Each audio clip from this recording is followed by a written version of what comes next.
This conference will now be recorded. Yeah, hello everyone.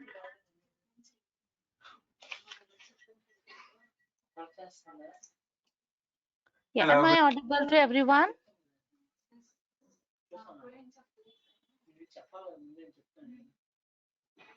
Hello.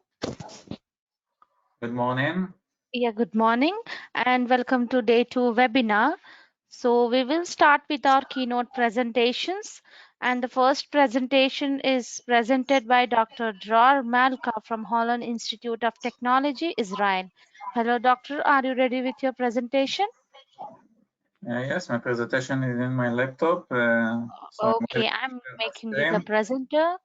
Yes, you are the presenter now. Please click on the screen button. Yes, I And see. share it. Yeah, perfect. Your screen is visible. Yes. Okay. Yeah, you can make it a full screen and start your presentation. Yeah, this is what I'm playing right now. Yeah, Okay. perfect. Just right how I can minimize this. Minimize. I think this. Maybe I will do like this. Yes, you Yeah. can continue because it's only visible to you, not to us. You can see. Only presentation. We cannot Only able to see presentation. the all Okay. the. Yes. Okay, great. So if you can see everything. Okay, so we'll start. So my name is Dror Malka from Holland Institute of Technology from Israel. And today I'm going to talk about RGB multiplexer channel using polycarbonate polymer optical fiber, which is basically the work which show how to design a device which can be very powerful in wavelength division multiplexing technology. And this is very special because this is for designer work, which is part of many startup company which deal with photonics and also silicon photonics field, and other fiber company which working for fabricated these devices. So let's overview the contents.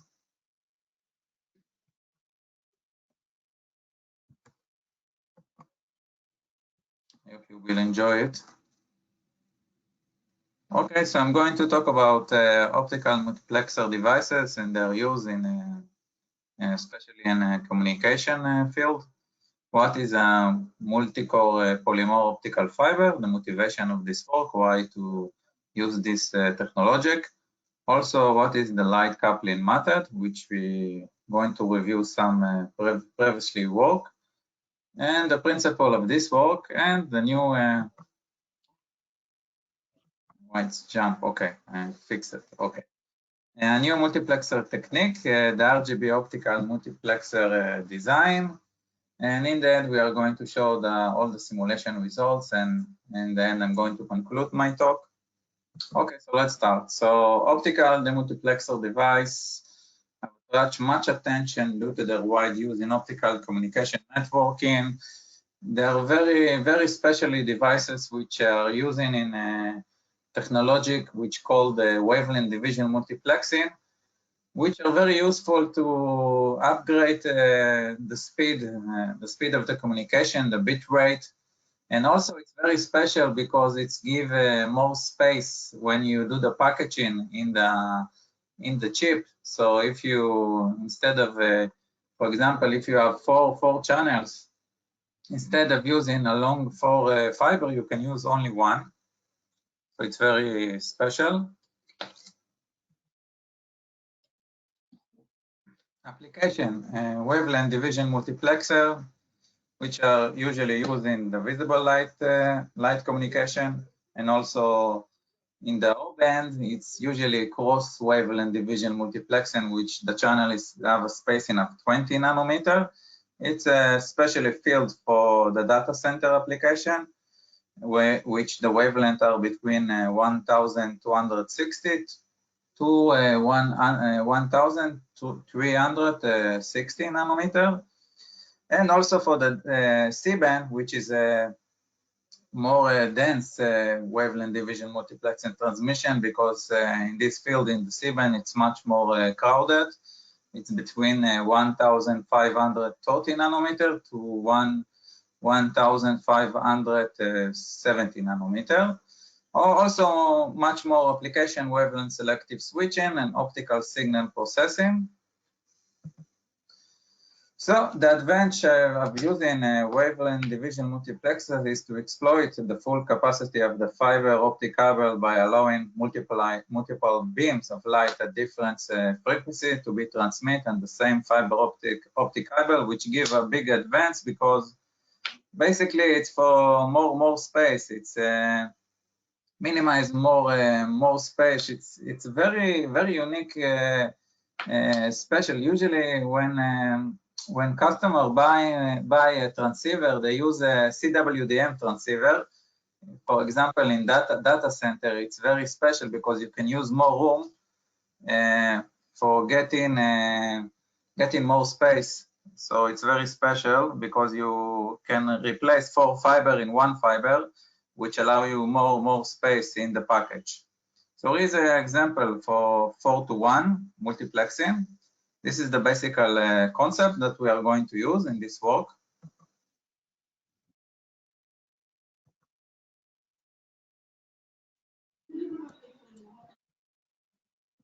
Okay, we'll continue. I'm going to talk about the polymer optical fiber. In our case, it's multi-core polymer optical fiber, which is very similar to photonic crystal fiber or to multi-core silica fiber. So multi-core polymer optical fiber is a unique structure based on the microstructure formation of high and low reflective index materials. MCPOF, which is utilize the photonic band gaps alongside to the modified total internal reflection mechanism, allowing design of new compact optical components. In other words, the benefit of using this technique and this fiber structure is that I'm not limited to the total internal reflection, which is usually utilized in classical fiber, which means that usually the silica is doping with a little germanium, and then you have a little more high index. But in our case, we can use different material, different polymer materials, which have a much more higher difference because we are using the band gap and we are using the modified total internal reflection. So it gives us more flexibility about choosing the materials, and also the mechanism can be utilized of the light. Okay, and continue.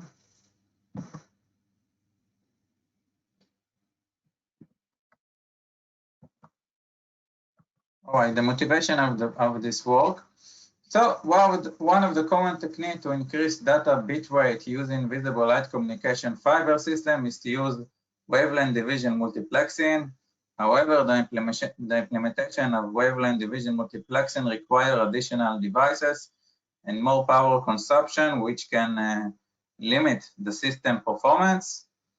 So in our work, we decided to overcome this problem by using only the mechanism, the multiplexer, the multiplexer inside the fiber, which means that the fiber is act as a multiplexer. So we introduced the novel design of RGB multiplexer based on polycarbonate, multi-core polymer optical fiber structure.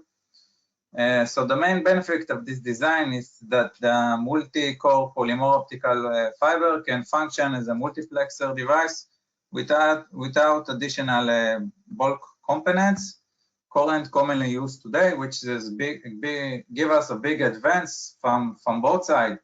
First, we use a wavelength division multiplexing, which I explained earlier that we can use it for lower the space. Instead of using 4 long fiber, we can use 1.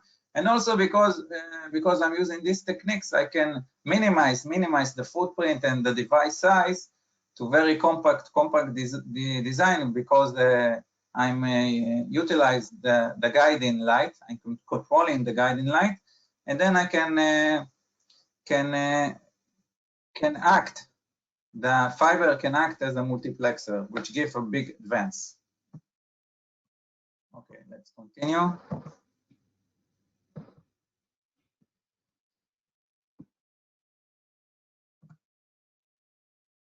All right, I'm going to review about 3 methods of light coupling method that has been developed in my previously published work. So method 1 is changing the refractive index profile by replacing some air holes area with other materials. This is an example of a photonic crystal fiber, which is very similar to our structures. So we can see in this example, we can see the red are the air and represent air materials, and the blue one represent the silica materials.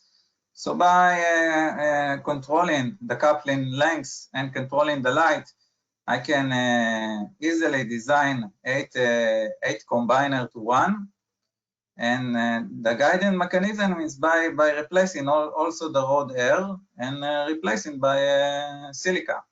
So this is very nice method because it's also supporting very classical fiber techniques from a fabrication view. So it's very recommended to use this method.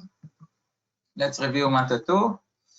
Method 2, it's a photonic crystal fiber or with a different periodic structure of air holes between planes XZ and YZ, which means that we are using 2 different pitch. By the way, pitch is the difference between 2 air holes.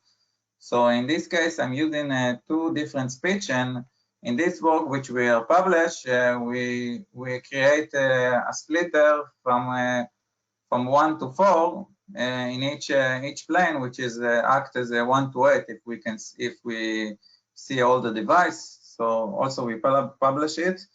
However, from fabrication view, it's very hard to fabricate a fiber with different planes, which require more fabrication tools. So now we are going to review method 3 using small air holes in the multi-core photonic crystal fiber structure, which allows controlling the light coupling between closer cores. So in this case, how we use that? If we can see here, for example, we launch the main core 0, and we want to split it to core 6 and core 8 and core 7 and core 3. So by integrate small air holes between the cores, here you can see the small air in the white color, we can cancel the coupling between, for example, between core 0 to core 8 and core 0 to core 6. So the coupling will be go only to 2, 3, and 4 and 1. And then we do the same the mechanism, and we create in this work a splitter, a power splitter, and splitting from 1 to 16. So we also publish this work. However, when I talk with the facility of the fiber company how to design that, they explain to me that it's very hard to create small air holes combined with other holes. So from fabrication view, it's very hard choice. So this is why we in our work, the principle of work, controlling light coupling between closer cores in the multi-core polymer optical fiber, we use method 1, which means we're replacing some air holes area with other material along the multi-core polymer optical fiber axis. In our case, we are going to replace it with polycarbonate. So we want to control in the coupling length, and the coupling length size can be controlled by changing the optical signal and optimize the multi-core polymer optical fiber size. Also, light confinement can be obtained by increasing the value, and then we can obtain the light much more lighter. So light confinement can be obtained by increasing the refractive index value along the multi-core polymer optical fiber axis. So let's continue and explain the principle of work of this work.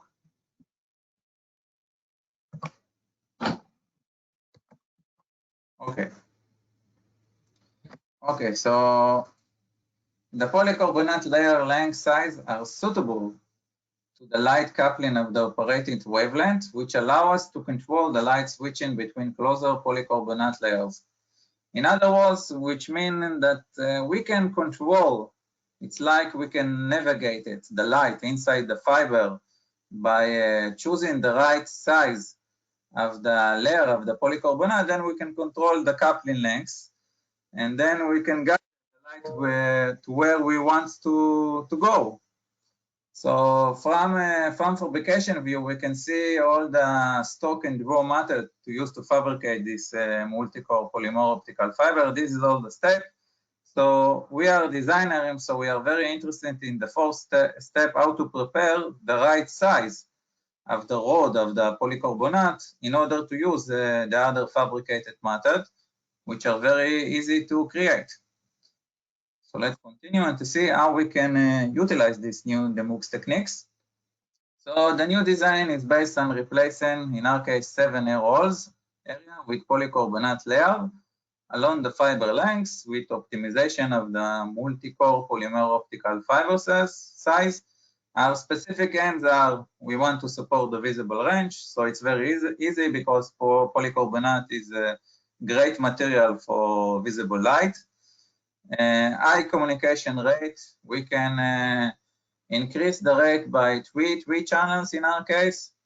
Also higher channel ratio we want. So in our case, it's 3 channels, low losses. We want to not to have a lot of losses, to have a good signal and noise ratio. Also, we want accurate channel spacing between the 3 channels, and we want a compact device. So here is the structure of the RGB optical multiplexer design. We can see here the red area represent the air holes, the white area represent the back materials, which is the CY top. The blue area, which are 7 blue area, represent the 7 cores of the polycarbonate. And here you can see the key parameter of the design, which is the D and the pitch. D is the diameter of the air hole, and pitch is the distance between two air holes. Also, there are other parameters like S, which represents the distance between the source, and also you can see LS1 until LS7, which represents the length of the polymer rod length of the cores. So let's continue. So how we selecting the RGB wavelength and optimize the multi-core polymer optical fiber structure? So we solving a lot of wavelength to find 3 wavelength that can have a connection in the equations, which I'm going to explain later. So in our case, we focus about three channels: the blue, the green, and the red. The blue is 450 nanometer, the green is 550 nanometer, and the red one is 630 nanometer. And the optimal tolerance range, we also calculated and see which are the best tolerance, because it's very, very important item, especially from fabrication view, because usually the machine in the fiber they have an error about 5–10% of the optimal value. So it's very, very important to do the tolerance for the key parameter. In our case, it's the ratio between diameter and pitch, which in our case, it's the value is 0.43 to 0.44. The coupling length calculation. This is the calculation. I don't know why it's going down and up all the time. There is a delay here. Okay, I will try to see why it's happened. Maybe there is delay when I'm. Oh, this is now it's not jumping. No. Why it's happening? I don't know. Let's see. 1, 2. Okay. I hope it will be.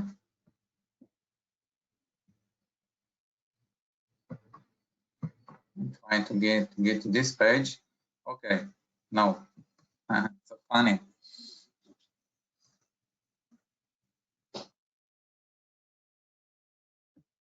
Maybe because of this.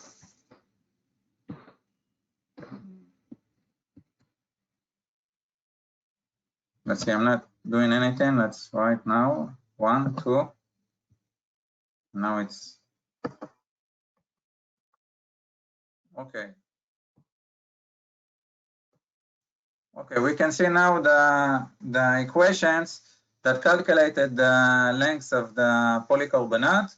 And for solving it, we have to solve for each wavelength the coupling length and then multiplication by an integer number.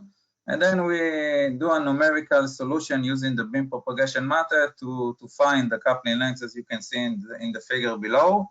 So here you can see the transfer energy between, in each core, the energy is transferred, and when the full transfer energy is obtained, we calculated the coupling length.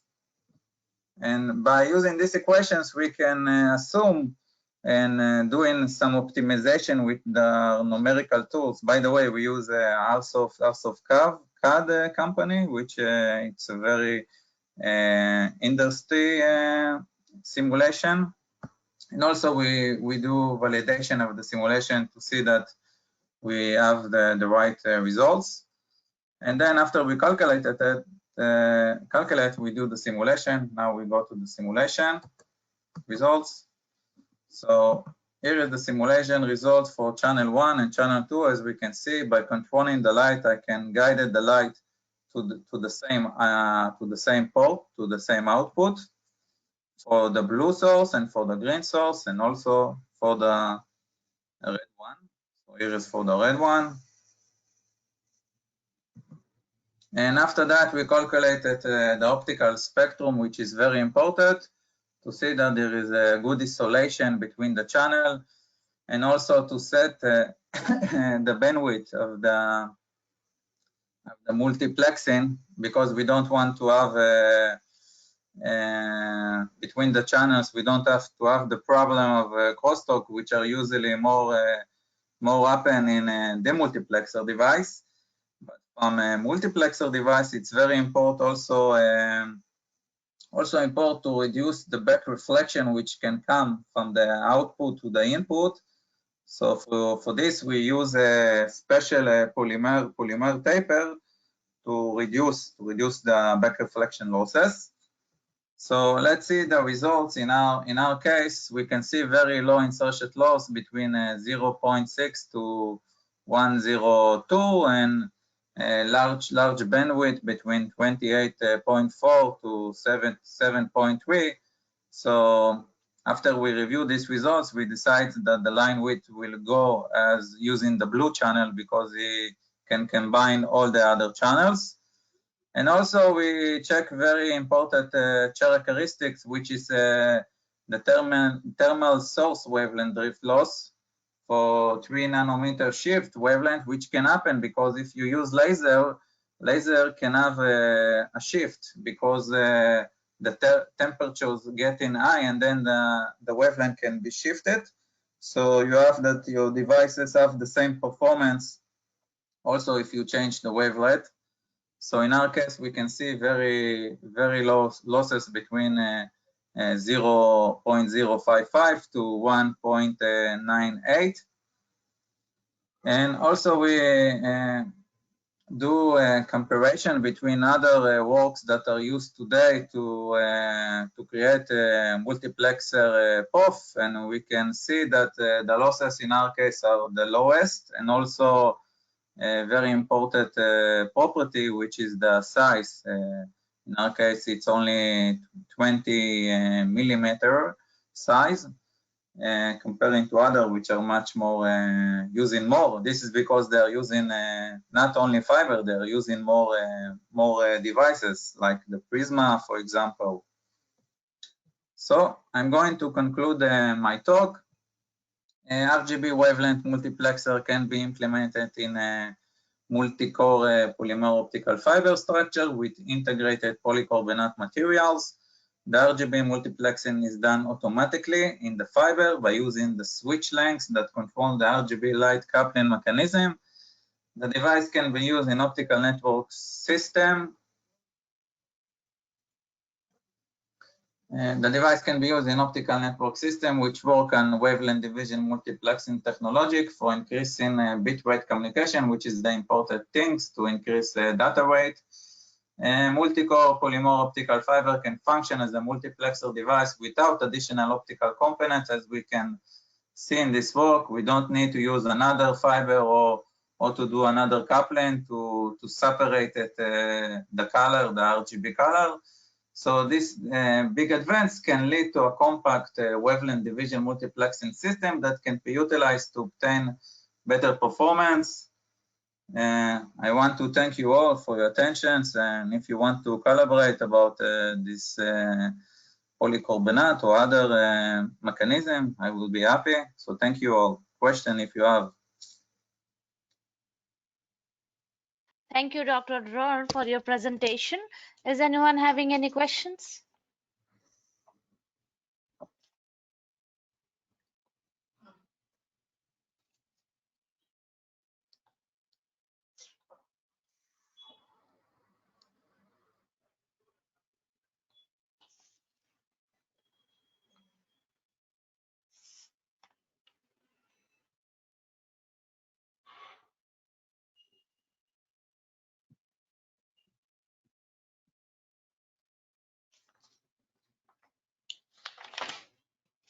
Okay, no questions from anyone. Thank you once again for your presence and presentation. Thank you all. Thank you all. Enjoy the conference.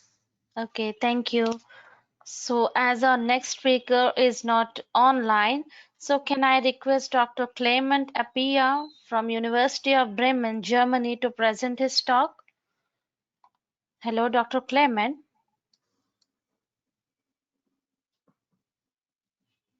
Yeah, hello. Yeah, I would request you to present your talk as the next speakers are not online and we are trying to contact them. In the meanwhile, can you able to present your presentation? Yeah, okay. It's okay by me. I can present. Okay, thank you very much for your support. So I'm going to make you the presenter.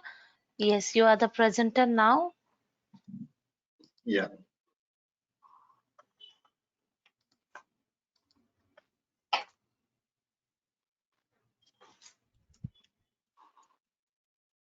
Yes, we can able to see your screen.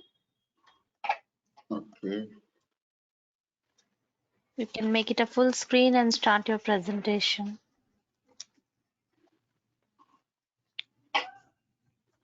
Okay, so is it a full screen now? Yes.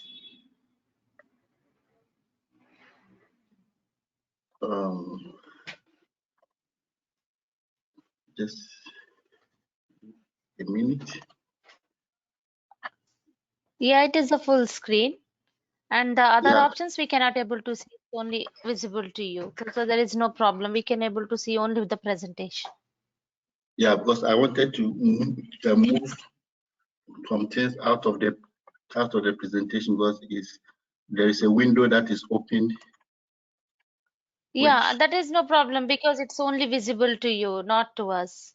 Okay, good. Then, all right, then I'll start. Yeah, I am Dr. Clement Appia and I am a researcher in Bremen University at the group of analysts. At the moment, I'm a habilitant, that's which referred to as an associate professorship under the group of Professor Staubit. So today I will be giving you an overview of a research which we just published in an ACS publication. And this was the heading that I've put here, the copolymerizable linker for the covalent attachment of a fibronectin. And this compound makes the female hydrogels to be adhesive to the tissues and cell materials. So as an overview, I will give you an the detailed explanation of how we synthesize our bioactive compound. Then I will also give you an analytical investigation of how we were able to prove it, and then some experiment that we did with our fibronectin. So I will not give you all the details of the analysis, as a lot of them I think are trivia that I don't need to go into details. So when we speak of the FEMA hydrogel, that the majority of you might be conversant with this particular hydrogel is a hydrogel that is used a lot in the pharmaceutical industries. And the synthesis of this hydrogel is really a simple approach. All you need to do is to have your monomer, which is the HEMA. Then you can make a free radical polymerization out of it by using a water soluble initiator, which here we call the APS initiator. And with the APS initiator, when you make your reaction upon heating it, you can easily get a linear polymer repeating unit. But with the help of the base cross-linker, or if you use an eczema, which we see in this in the picture, then you can also form the cross-linked structure of your polymer material, and which we refer to as the hydrogel. So in this case, when you are able to obtain this cross-linked molecule, which we call the hydrogel, it becomes impermeable to organic solvents and also aqueous solvents as well. So the FEMA hydrogel prevents the water from escaping out of this 3D structure. But as I said before, since it's a free radical polymerization, if you just make the polymer without making a little bit of control of your synthesis, you end up to get a lot of side reaction. So the thing we try to do in our synthesis is always to include what we call the accelerator. And the accelerator is always to help to enhance the initiation of your reaction, so that we can have a quick initiation in order to prevent side reactions from occurring.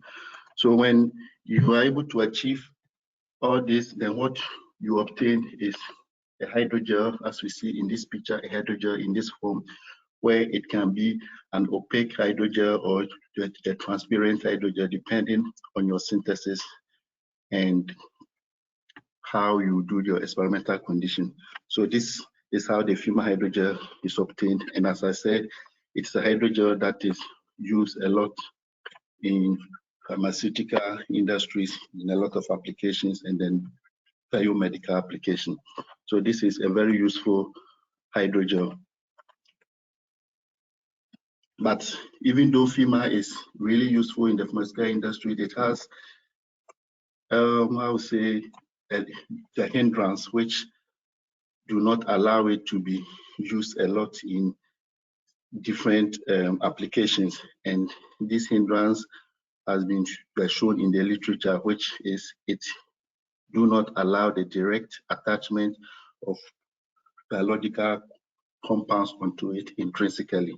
And this is a major limitation to this kind of hydrogel. So in the literature, you will see that a lot of the research has been deployed as to how to deal with this particular limitations. And as is a synthetic hindrance, the only way we can solve this issue is to deal with it in a synthetic approach. So what people normally do, as far as the FEMA hydrogel is concerned, is to do a chemical modification of the hydrogel, and by so doing, they can then do additional biofunctionalizing of the FEMA. So there have been a lot of strategies, as we see from the literature. You can have this literature as a reference material. A lot of strategies has been used, and the the known strategy that has been used is the ATRP system, which is used to enhance this cell adhesion of the femur. And then we have this surface structure of the femur also has been shown in the literature, which also do enhance cell adhesion. But upon all these strategies, there has been some additional hindrances to these strategies which has been used in the literature. And the majority of these strategies do employ a lot of several processing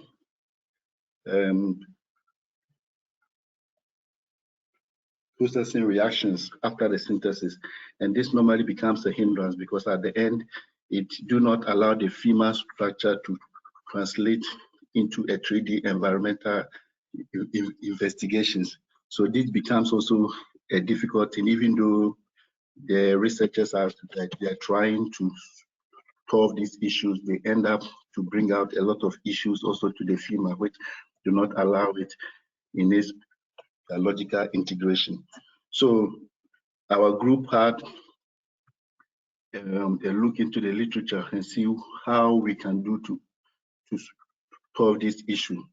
And we observed that what people are doing, basically is after the synthesis that they do a lot of the chemical modifications, and this chemical modification introduce different chemical reactions onto the hydrogel, and this is what is preventing the hydrogel from not being adhesive.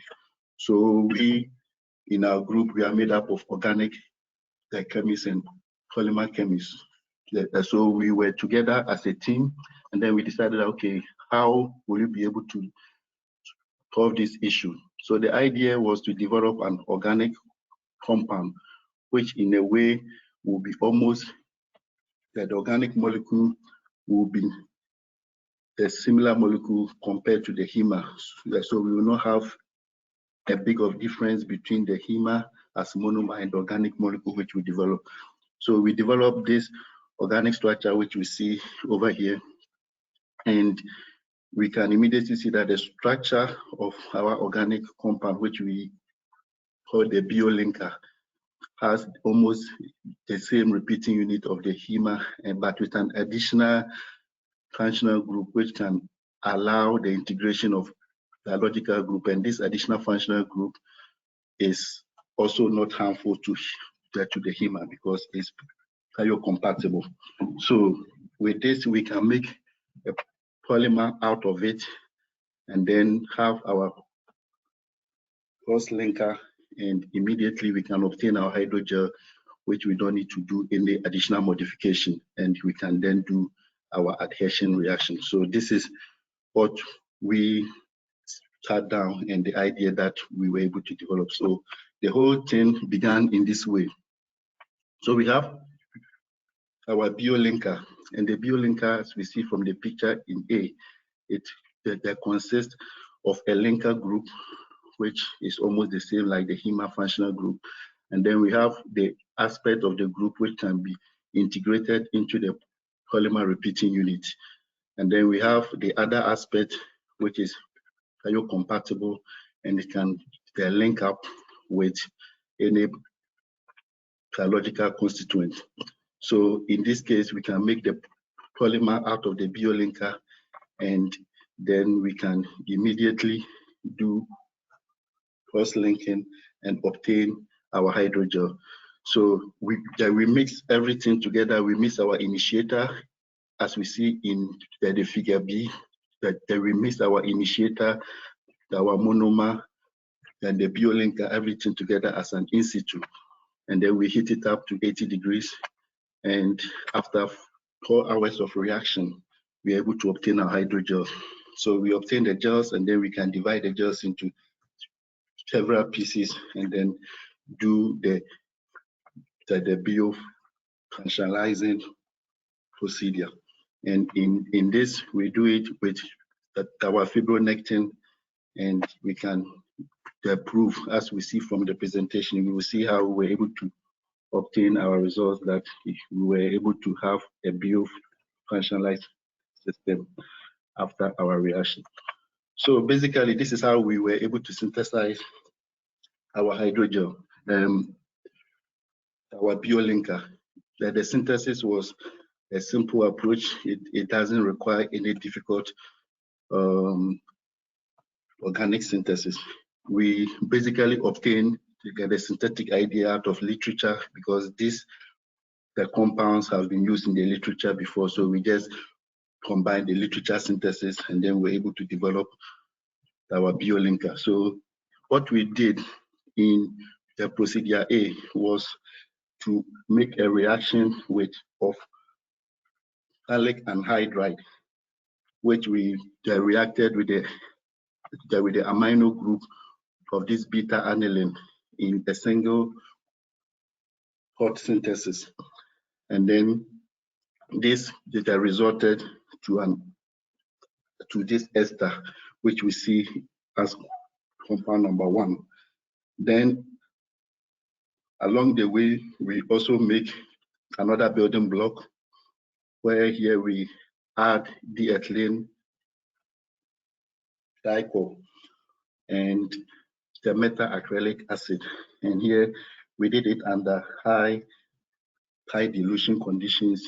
We stir it under reflux, and then afterwards we were able to obtain this esterified compound. So when we have this compound 2 and the first compound we synthesize, then we can then make a nucleophilic reaction with the triethylamine as a base and the reflux in acetonitrile, which we see from the scheme, and then we are able to obtain our biolinker, which consists of the linker group, the polymerizable unit, and then the additional protein binding unit. So this is how we obtain our biolinker, and now when we add it to the HEMA and the EGMA, we are then able to obtain our hydrogel, which we can study the influence of this hydrogel on the adhesion, the properties.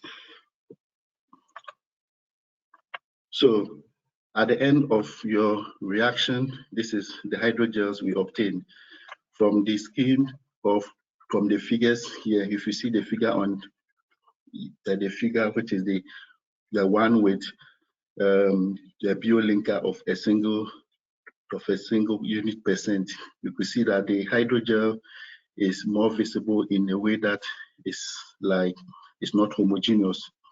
And when we increase the biolinker to 5, we could see that the hydrogel becomes much more it becomes much more homogeneous as compared to the hydrogel with only a single unit of the biolinker. So this was it was a hint to us that when we add more amount of the biolinker, we can get a uniform or a homogeneous hydrogel, which is also good for cell adhesion behavior, because we need a surface of our gel to be also smooth and homogeneous in order for it to be able to adhere to any biological constituent. So from our synthesis, it was already open to us that our biolinker with a higher content is possible to adhere to the cell behavior, but we had to have a proof of what we are having. So the way we did it as a proof was to make the mechanical investigation of our hydrogels that we obtained. And from our mechanical investigation, I should explain here that when you have a HEMA hydrogel, what normally you observe in the literature upon higher oscillation at a higher frequency is that the HEMA begins to lose substantial amount of water molecule out of its structure. And in this case, when it begins to lose the water molecule, the only thing you observe is that the HEMA, the elasticity of the HEMA begins to increase tremendously. And this is what you see in our mechanical investigation, that the storage modulus increases, and then also the G double prime also begins to increase upon losing the water molecule. And this is a typical phenomenon for female hydrogels. So this is what we normally observe. So this here we have our female hydrogels without the introduction of our biolinker, and we could see that we have a drastic increase in the elasticity at the very onset of oscillation. So this is to hint us that if you just use a normal HEMA without our biolinker, you lose a substantial amount of water, and so when you adhere it into cell materials, there's high possibility that the cells will not be able to survive on it. So the only way is then to do the modification. So then what happened, what if we have our biolinker? And immediately we could see that when we have our biolinker, we could then extend the oscillation, how long we can keep the water molecule is immediately extended to the longer frequency range. And then we see that the elasticity also begins to increase. And this elasticity also is an important factor. If you are doing adhesion, you have to know the particular cells you are using and which elasticity they can be able to support it. So by using the 5 unit of the biolinker, we could have an elasticity which was within a range of this of the biological constituent which we use. So our elasticity was within the range which we expected. So this is what happened. Then another important aspect of our mechanical analysis is what if we make a combination of our J prime and our J double prime, then we can have a ratio we call the complex modulus. And here, this is the modulus which also defines the elasticity. How high it is, defines how elastic your material is. So we could see from the complex modulus that our hydrogel with 5 amount of the biolinker gave the highest elasticity, and the hydrogel without the cross linker also was the second with the highest elasticity. But the interesting aspect of our hydrogel with our biolinker was it was able to give the elasticity in a uniform range. In this case, what I mean is that we don't have the elasticity moving up as compared to the elasticity of the hydrogel without the biolinker, which normally begins to increase at higher oscillations. So this was an important thing for us. So having obtained these results, and then this one was also a hypothesis that we could also derive from it, that with this, our hydrogel with the biolinker can support our adhesion. So we then did a try in the subsequent experiment to do the MTT assay experiment, and the MTT assay is to just look at our the hydrogel that we have, whether it has a variability to the adhesion, the reaction that we do in terms of the biological constituent which we will introduce on it. And from our MTT assay, we could see that all our hydrogels we synthesized were above 100% or approximately 100%. And I would say MTT assay reactions, if you have it below 70, according to the literature procedure, it indicates you are below the specific unit where the material will be able to support your adhesion. So in our system, we could see that we are above 70 and almost 100, which means we didn't have any, we should not have any influence on our hydrogel if we do the adhesion reaction. So we are prepared to do the adhesion without any difficulties. So with that, we then did our adhesion, which will be the final thing I will explain now. It's a short presentation. This results has already been published. So later I can give you the link if you're interested. So what then we did was to study now the adhesion of our material. And from here we could see from the figure A is just an overview of the microscopy which we did in terms of the adhesion of our fibroblast. So here we could see from B to E is our hydrogels without our biolinker, and from F to I is the hydrogels with our biolinker. And we could see immediately that the hydrogels without our biolinker normally did not show a much adhesive behavior. We could see that the cells are linked together. There is no distribution between them, so which is an indication that the cells will not survive on this hydrogel after a longer period.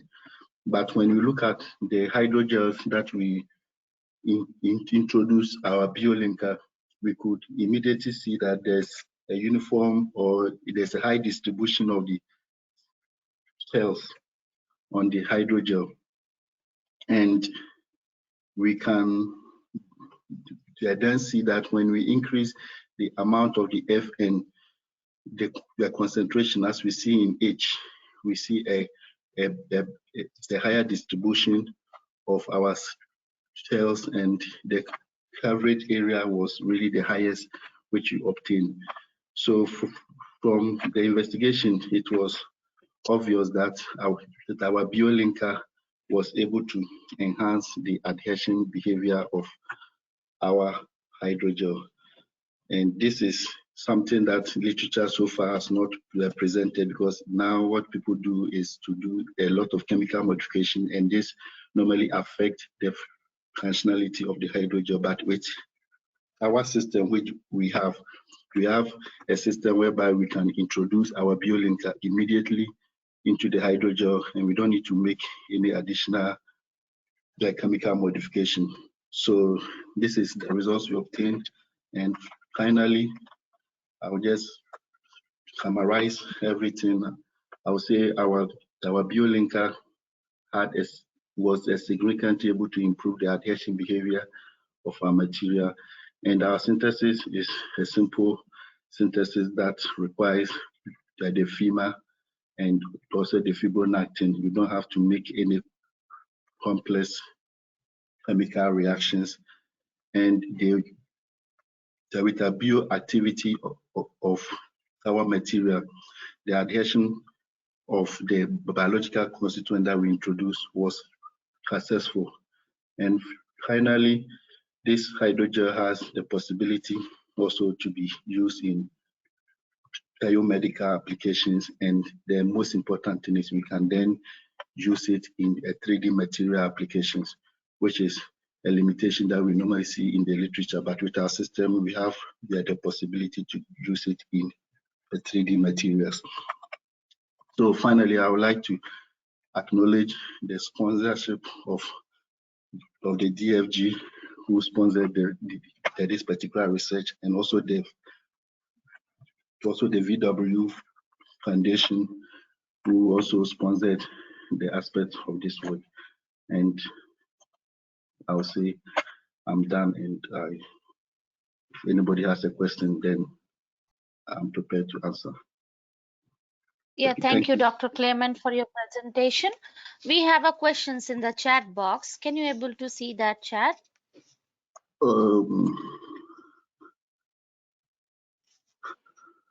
Okay, yeah. So someone is asking, how did you perform the cellular studies such as MTT? Did you dissolve the hydrogen? Okay, so with the MTT experiment, the way we did it was we made an extract concentration with these cells, and the before normally you do the MTT experiment, you have to cut out your cells and then you put it in an alcohol to make sure everything is sterilized, and afterwards we just leave it in a medium, a cultured medium, and then see how the material is able to survive. So this is how we did it. We did not have to dissolve it because the hydrogel is not able to dissolve. After the synthesis, you cannot dissolve the hydrogel, so that we don't need to dissolve it. And I think somebody asked, have you already published it? Yes, we've already, it's in ACS publication. So if you put the heading, I think you can see it. I don't know whether it's actually online because we received the acceptance in just a few weeks ago. So hopefully maybe they are doing the office works and stuff like that.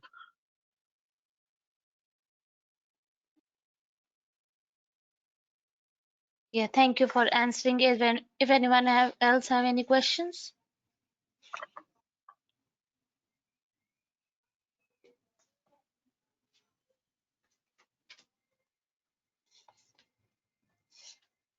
Okay, no questions from anyone. Thank you once again for your presence and presentation.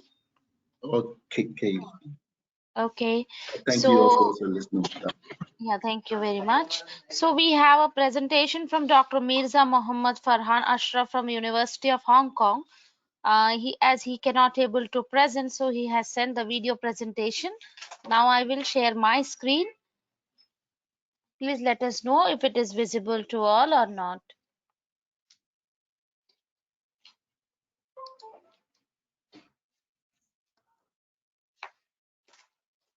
Yeah, is my screen is visible to everyone? Yes, it is. Yes. Hello. Okay.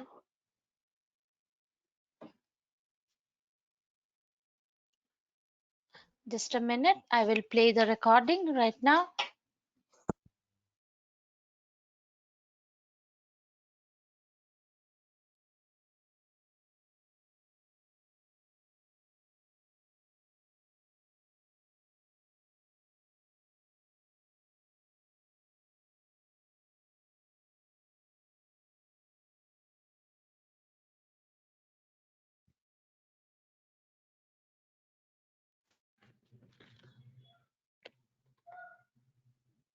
Everyone, my name is Beg.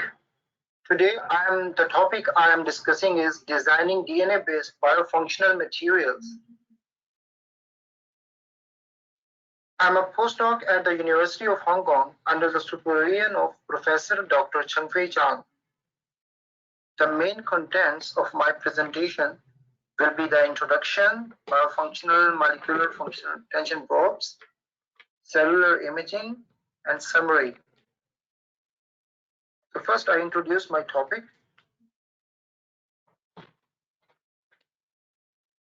I discussed a recent reports that use DNA-based nanomaterials for plasmonic imaging, and they attach the gold nanoparticles of various sizes at a specific positions on a 2D DNA lattice, and the spatiotemporal changes in the positions of the gold nanoparticles were imaged because the electronic cloud around gold nanoparticle experience some resonance if the gold nanoparticles are packed within very narrow spaces.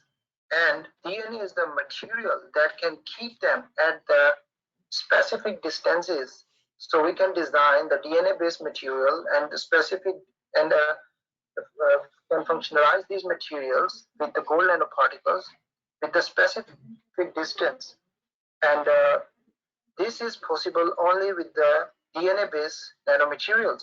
Other material, we cannot get spatiotemporal specificity in nanoscale precisions. This is another recent report, and they polymerized some DNA tiles into 2D lattices. the 2D lattice can be either the nanosheet form or the fold onto itself and then can make a nanotube structure.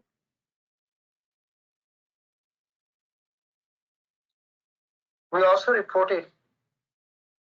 reported some DNA, 2D and 3D DNA materials before. And this recent paper shows the functionalization, the ligand functionalization of the 2D DNA lattice and can interact with the multiple cellular biomarkers for bioimaging. And this report also functionalized the 2D DNA nanosheet with some biological compounds for immunotherapy. So, as my focus on in this presentation is molecular tension probes for bioimaging, so I will discuss two main types of molecular tension probes. First is surface fixed probe, and the second are non-surface fixed probes, or the free probes that can interact with the cells. The surface fixed probes are fixed to the surfaces and interact with the cells, and either they produce some fluorescent signals or they produce change in plasmon coupling, because the gold nanoparticles have electronic clouds, and in dark field we can see the spectral changes in the gold nanoparticles. So non-surface fixed probes are free probes, and the simplest probe can be the hairpin structure that can interact with the receptors, and when they are internalized into the cells along with the receptors, and then the hairpins are unfolded and fluorescent is produced. And also they can be used for intracellular imaging, because the intracellular imaging is also important for studying cancer, to study the metastasis. And the bispecific activations, this report was the first report that used 3D DNA nanomaterial to act on the two different cell receptors at the same time and produce some fluorescent signals for bioimaging.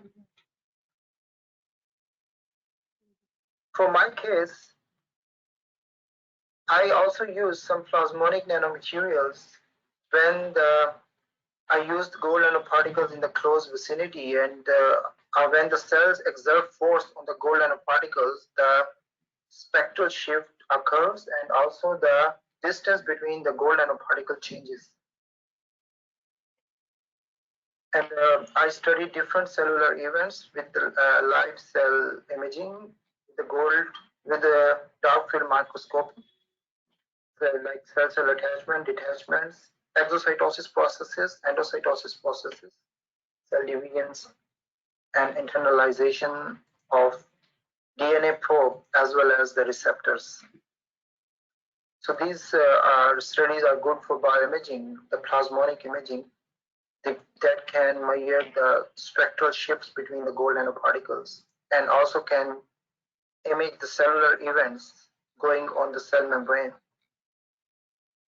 This was a study published in 2018, and they showed some videos to image the cells, the mechanical processes of the cells, cell contractions, etc. And this video I took during my experiments, also showing the dynamic changes on the cell membranes.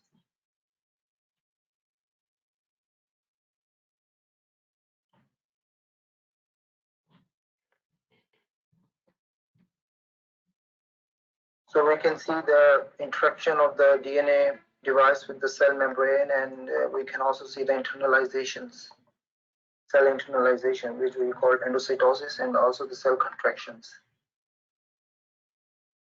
So the objective of our study was mono, bio, tri-specific activation on cancer cells, enhanced cytoskeletal activation, and imaging biophysical cell events. So purpose and innovation. Purpose was to didn't study the effects of different receptors on cellular processes simultaneously, and we imaged that interactions between the cell surface receptors because many cell processes are involved with more than one type of receptors. So it was important, and I use short circular scaffolding technique. So this technique gives the stiff structures and can be used for intermolecular interactions and multi-ligand functionalization, and we can target multiple receptors on the cells. Now I will discuss the design, synthesis, and characterization of the molecular tension probes. As we can see, my DNA probe had two anchor strands with the gold nanoparticles, and the gold nanoparticles were coated with a ligand, for example EGF, that could interact with the EGF dimer, and the side chain had aptamer that could interact with the integrin alpha 6 beta 4, and also had some gold nanoparticle here. And the hairpin structure, when the hairpin structure was unfolded, the distance between the gold nanoparticles was changed.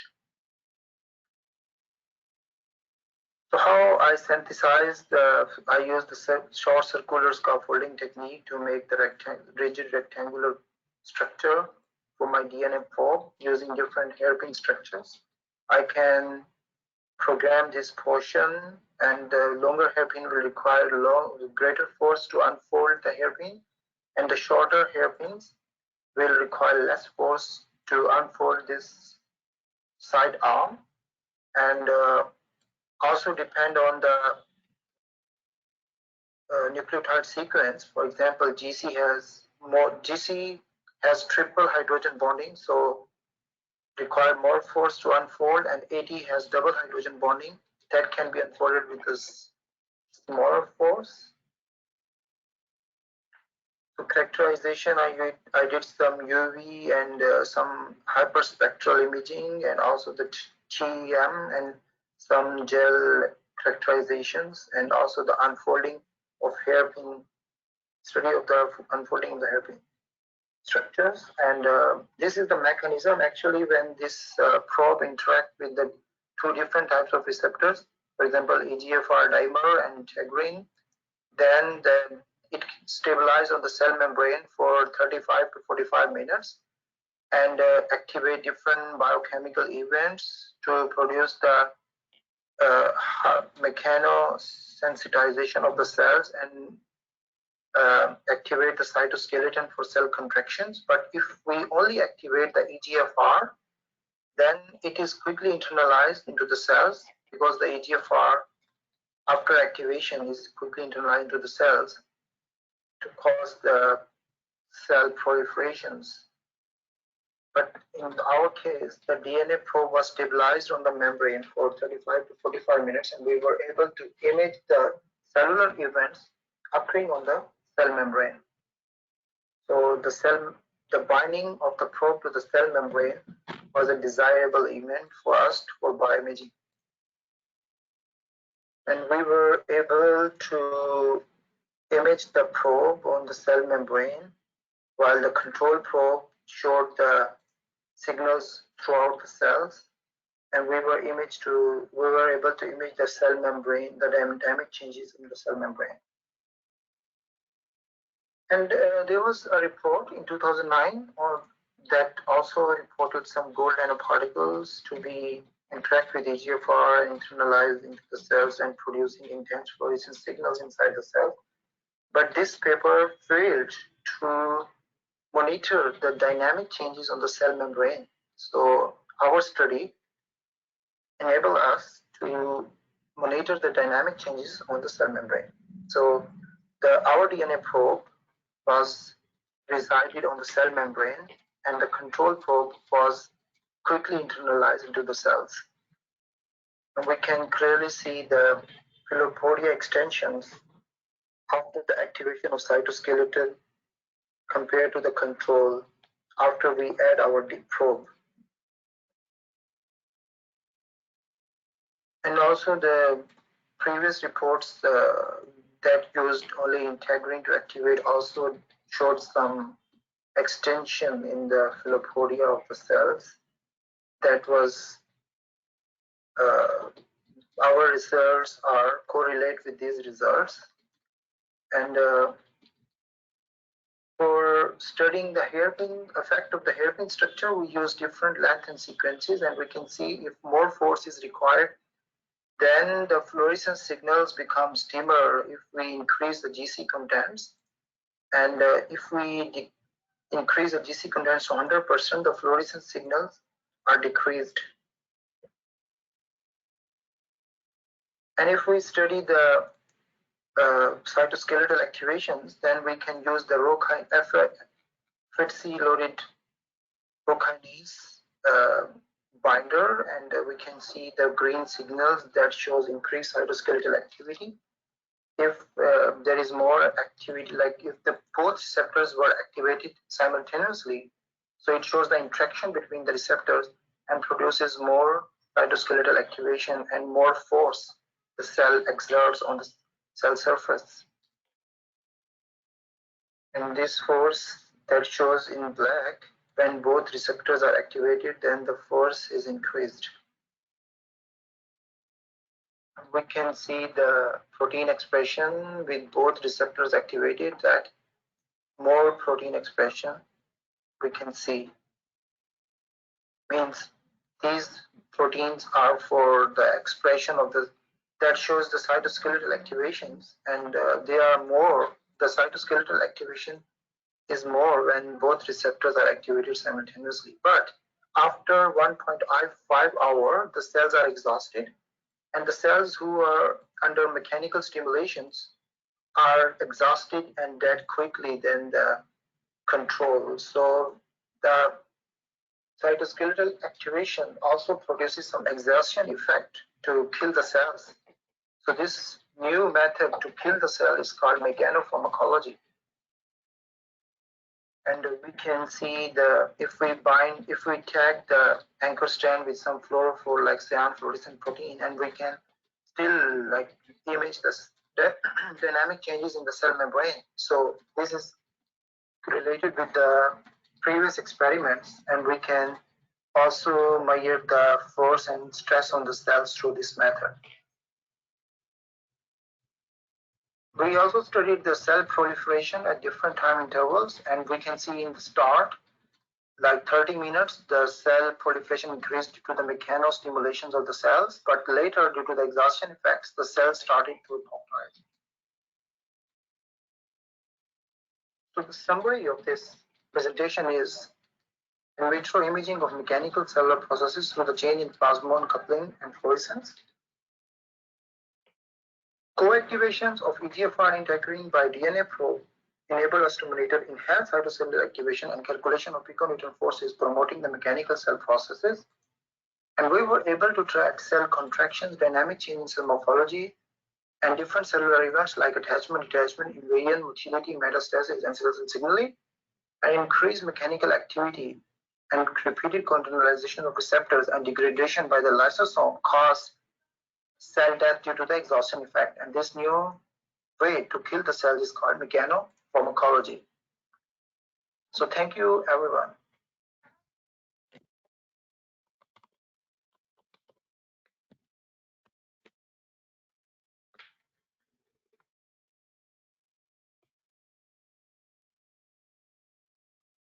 Thank you, everyone. I hope the video presentation was clear and it is audible to everyone.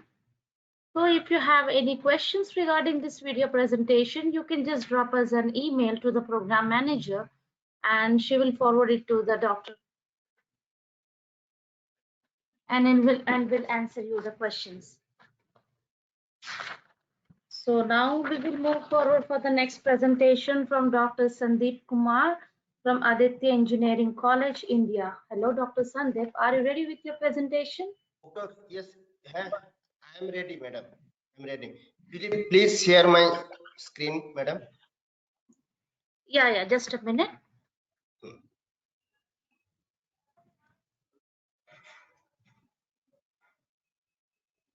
I'm going to make you the presenter.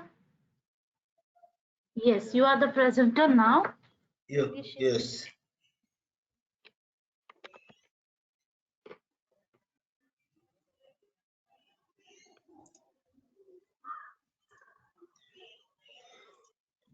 Now my screen is visible. My PPT is visible, madam. Yes, visible. Can you make it a full screen?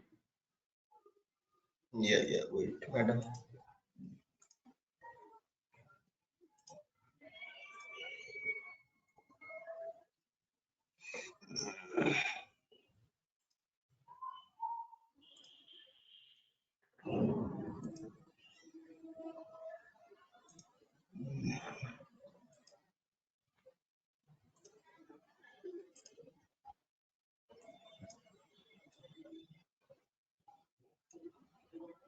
Yeah. Is there any problem, doctor? Yes.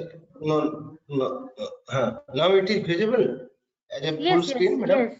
Yeah, full screen it is visible, and whatever the options you are saying, it only visible to you, not to us. So no need to worry. We can Okay. able to see the full screen. You can start your presentation. Okay.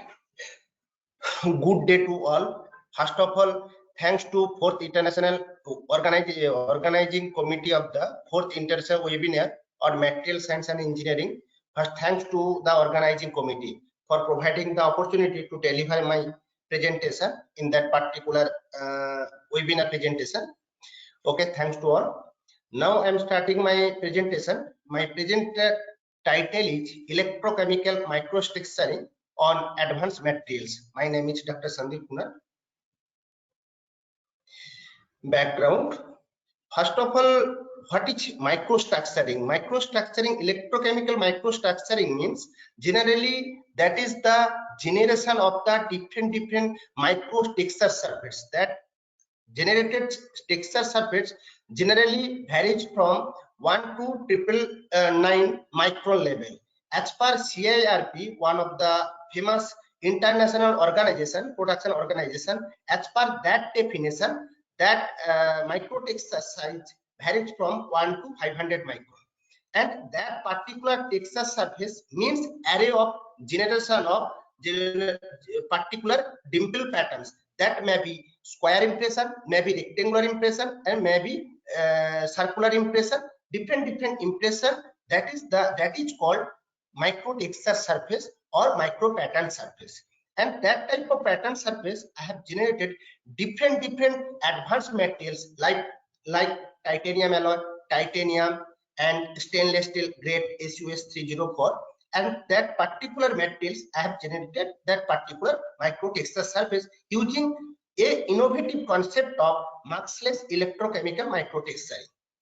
And different functionalization and microtexture based on that particular texture has different applications, especially biomedical application. That particular microtexture, generated microtexture, are used in hip joint, knee joint. That particular microtexture has been used, and particular that texture, that particular surface finish also there. And if it is in nano level, that surface finish nano level has been used for cell growth at different knee joint. We are concentrated on that particular characteristics also for the generation of the microtexture. And that particular texture also use different sector and aircraft sector, aerospace sector. Especially we have manufacture that type of micro patterns that will be used in different advanced sectors. And generally surface microstructuring, that is the method of array of different well designed patterns, that is micro level or maybe nano level. And another surface characteristics we have generated at nano level also, that specifically used in biomedical applications. The specific application of that microtexture is biomedical, electronics, aerospace, and defense sectors. We have used by the generation of different textures on different advanced materials.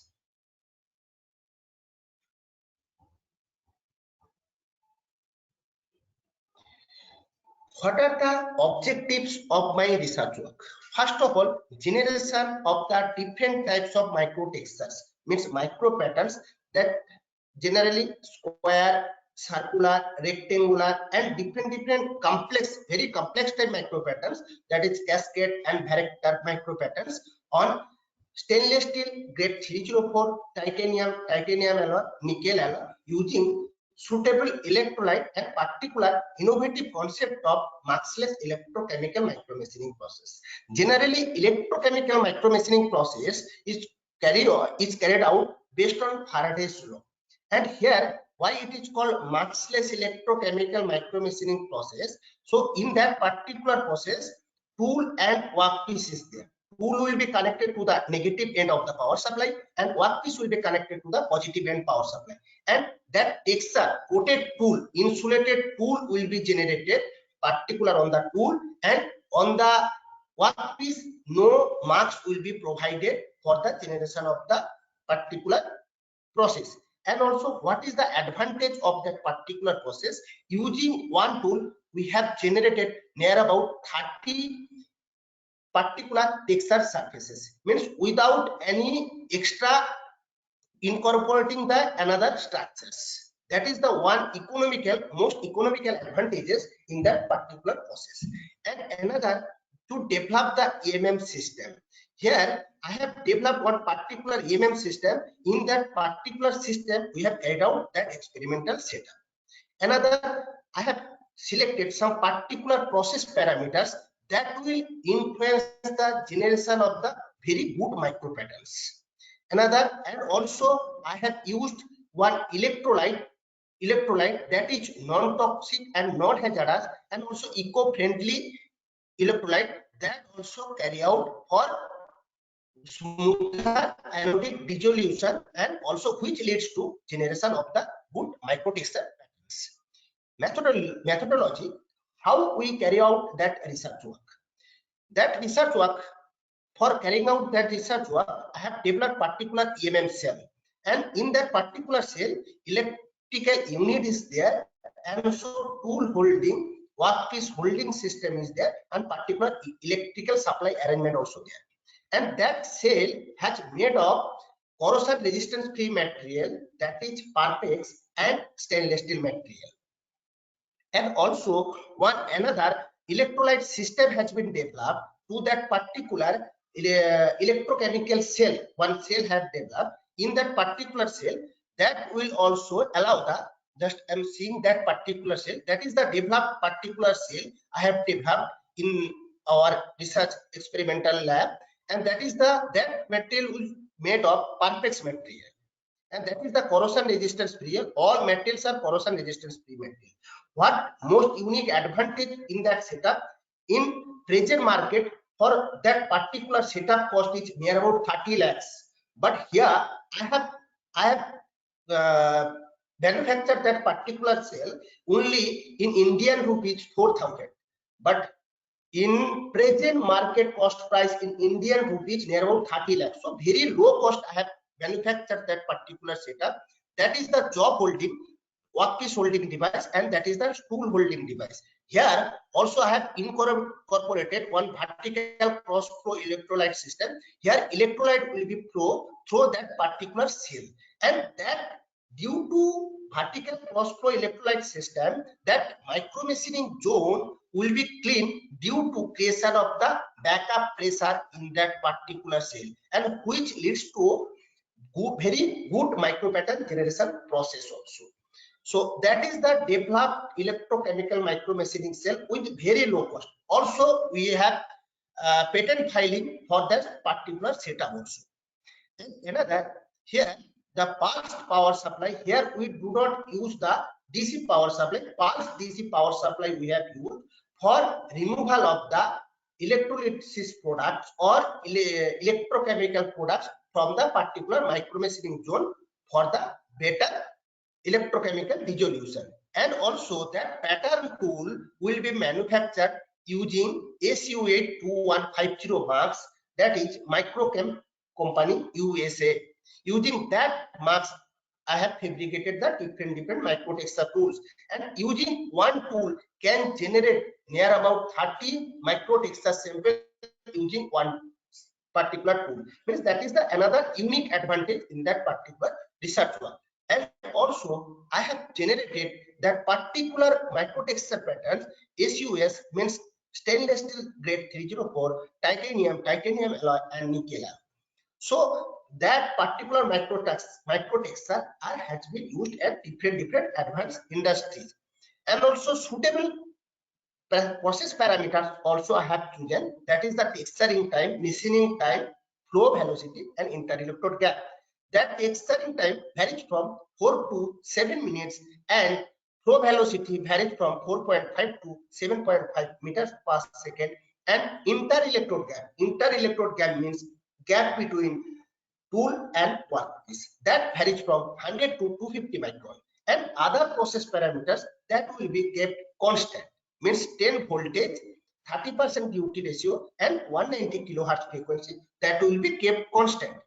And here for SUS 304 for electrochemical micromachining, I have used NaCl mixed electrolyte of NaCl and NNO3. And titanium and titanium alloy machining, here I have used mixed electrolyte of NaCl and NaBr. Both the electrolyte is the non-hazardous and non-toxic and eco-friendly electrolyte.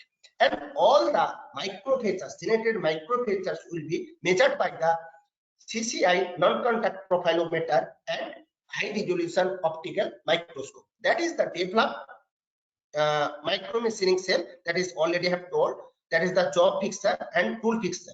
That is one particular setup I have developed for carrying out my research work. And also in my research work, and also I have developed another experimental setup for carrying out the large area micropatterning. Means for particular large area micropatterning or generation of the microtexture, I have used that particular setup. That is the tool movement device and that is the workpiece movement device. Using that movement device, I have generated large area micropatterning. That also developed in our particular lab. And also another that is called texture tool. I have fabricated that tool device in our particular lab with very low cost. And that also for the generation of that particular texture tool, I have used the laser drilling process. And for coating purpose, I have used enamel. So using that particular setup, also I have generated the microtexture on different large microtexture generated on stainless steel and also titanium alloy also. Result discussions. Here one of the important parameters, that is the inter-electrode gap and surface characteristics. What are the important machine characteristics? That is MRR, material removal rate, overcut leads to machining accuracy, and another depth, and another R means surface roughness. That is the two parameters.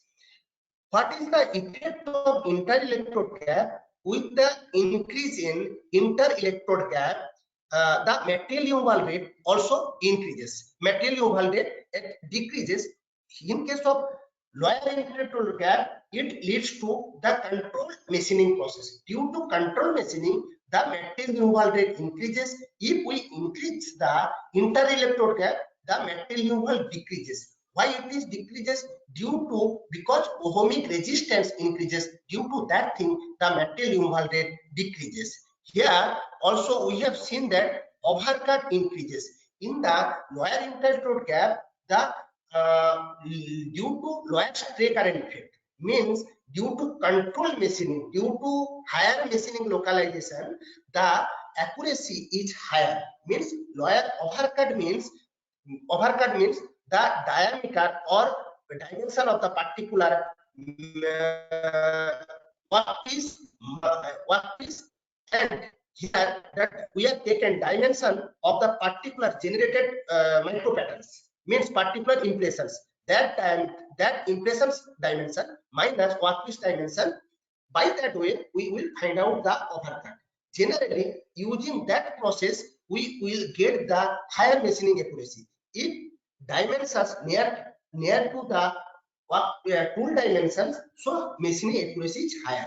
So in case of lower inter-electrode gap, the dimension is higher, means machining accuracy is higher due to control machining. And if it is increases, then machining gap also increases and also ohmic resistance also increases. That leads to uncontrolled machining. Due to that thing, generally accuracy decreases. In case of depth also increases, because we have seen that in case of lower altitude gap, the machining depth is higher, means pattern depth is higher due to higher machining localization takes place.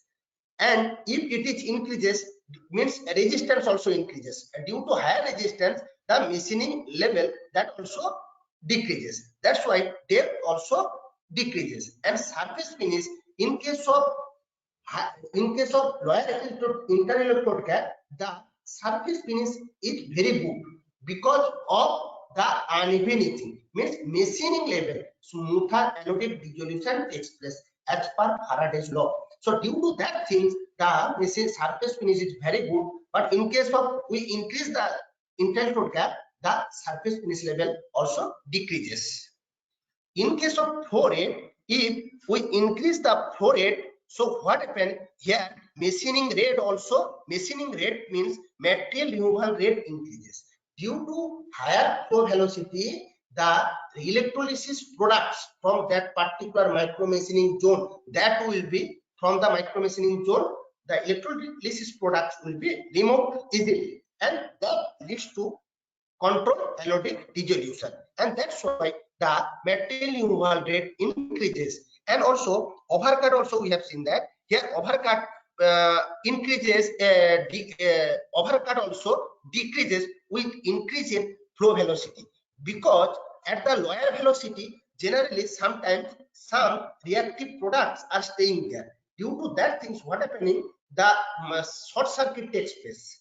So that maybe deteriorates the quality. If we increase the flow velocity, so what happening, the reactive products easily removed from that particular micromachine zone, and that leads to better anodic dissolution process, and which leads to the lower overcut, means here higher machining accuracy shows. And also depth, in case of depth we are seeing that also increases, means here in case of higher flow velocity, easily the micro products means electrolysis products, that is called sludges, easily removed through the particular micro machining zone. That leads to also better machining quality, means better machining dissolution. That also leads to higher depth.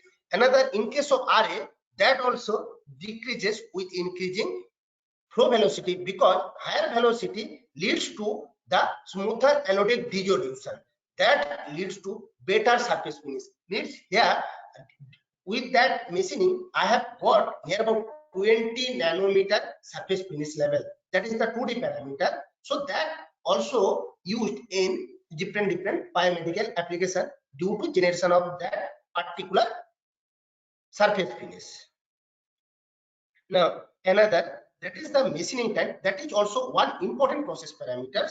Generally in that particular process parameters I have seen that material removal rate and machining accuracy and also depth and surface finish all are increases.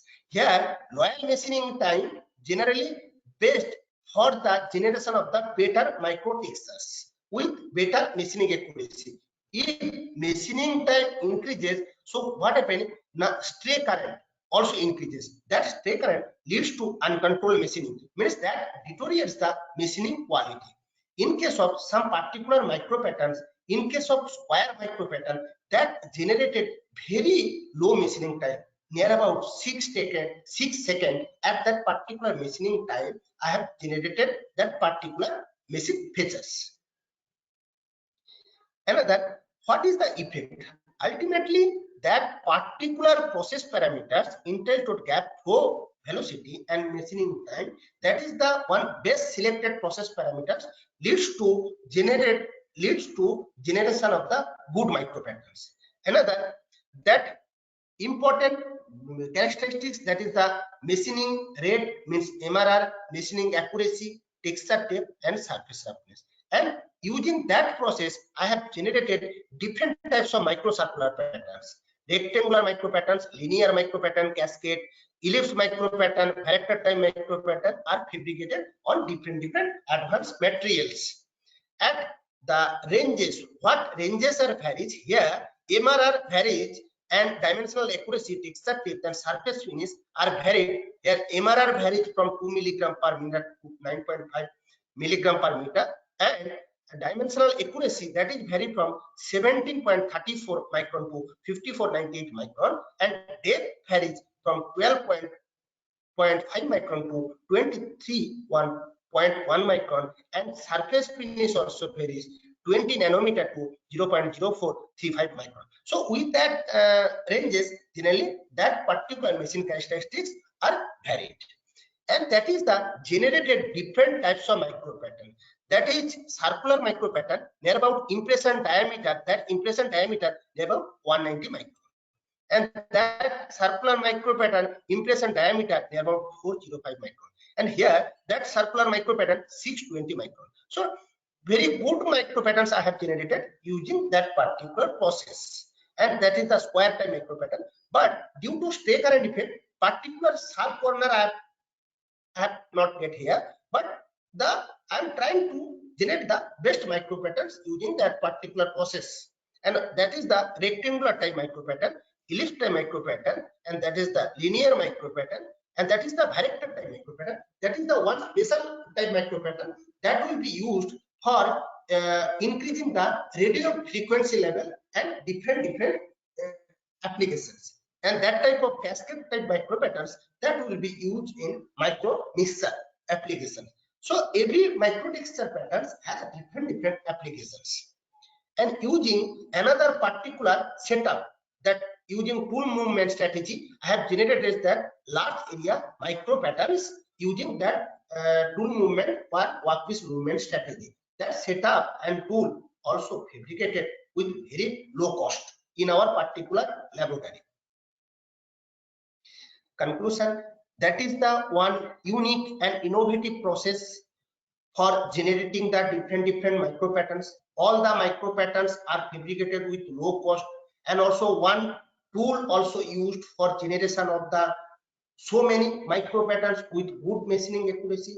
Another unique development is the development of the particular setup. That setup also fabricated with very low cost, and also we are going to patent filing also. Already have submitted for patent, Indian patent. And another, using that particular setup, higher flow velocity, lower texturing time, and lower IG is suggested for greater machining. So to build the different micro texture for different another advanced material, so further development of that particular setup also required, using the development of the particular texture on curved surface. That is also very important things. Another research outcomes also using different tool workpiece movement strategy. Okay, thanks to all. Again, thanks to the organizing committee of that particular webinar. Sir, if any query, please tell me, sir. Thank you, Dr. Sandeep, for your presentation. Is anyone having any questions?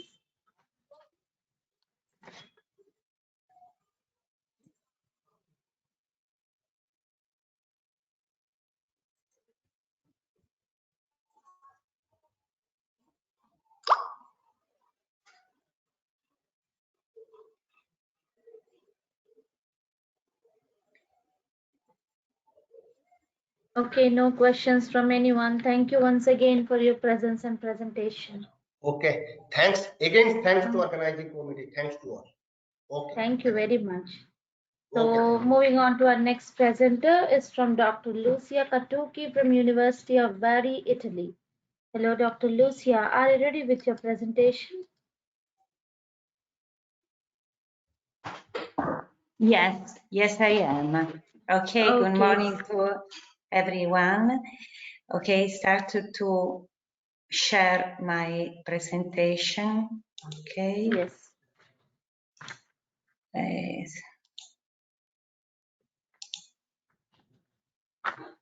Okay, I tried.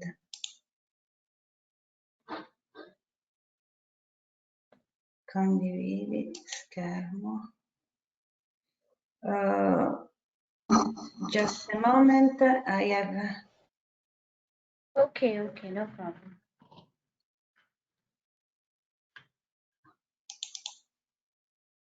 Okay, Yes, your screen is visible okay. to us. You can see, you can Yes, see you it. can see the full screen and start See, your yes, presentation. yes, of course. I have just to, no, I have just to presentation. I can see. Okay. Yes, you can minimize that buttons. Yes, but now fine. No, I am unable to. Madam, just below, madam, just below portion, just below, just you extending the PowerPoint presentation Yes, here. I want to extend, but there are. Okay, expanding here. Oh no. Yeah, or you can do on the left side of the top right, top left. Okay, That is the just last option you can see. You can click on that. Visualizza tutti. I have. Top left corner, you have an option for slideshow. Yes, just Top a left moment. corner. I have just a moment. Okay.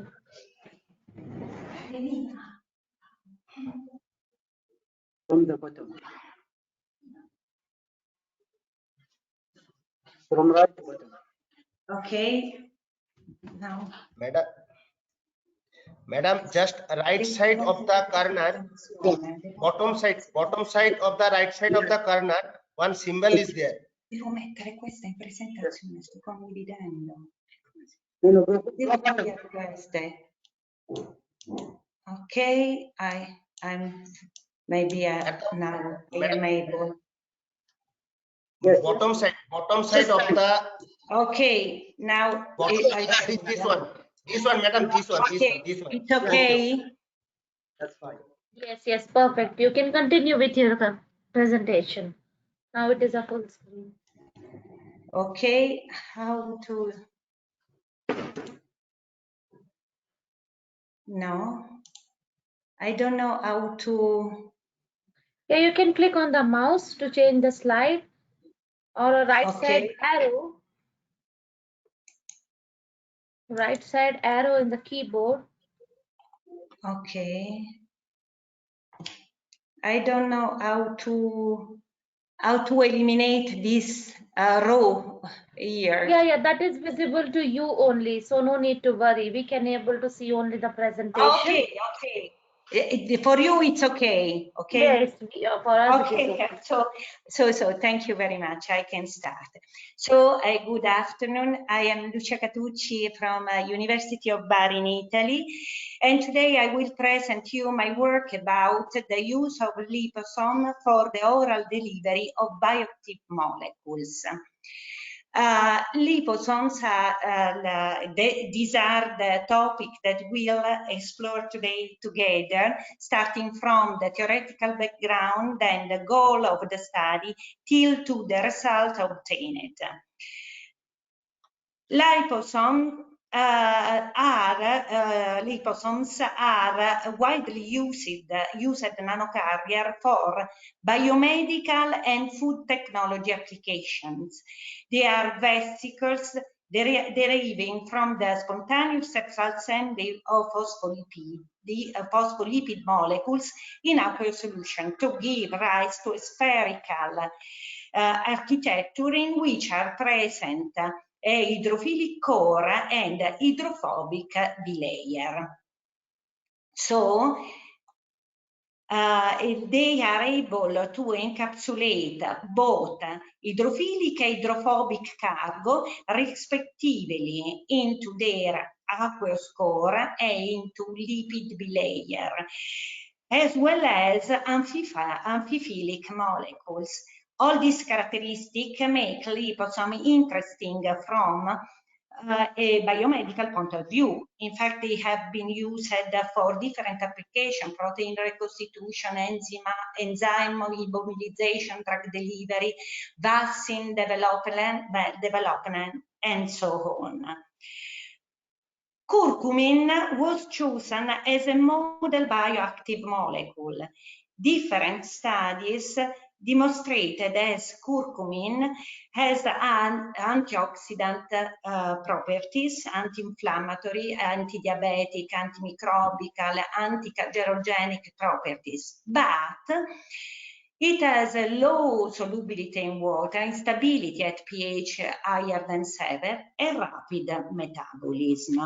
For these reasons, encapsulating curcumin in the lipid bilayer liposome should be a great strategy to overcome this limitation. But unfortunately,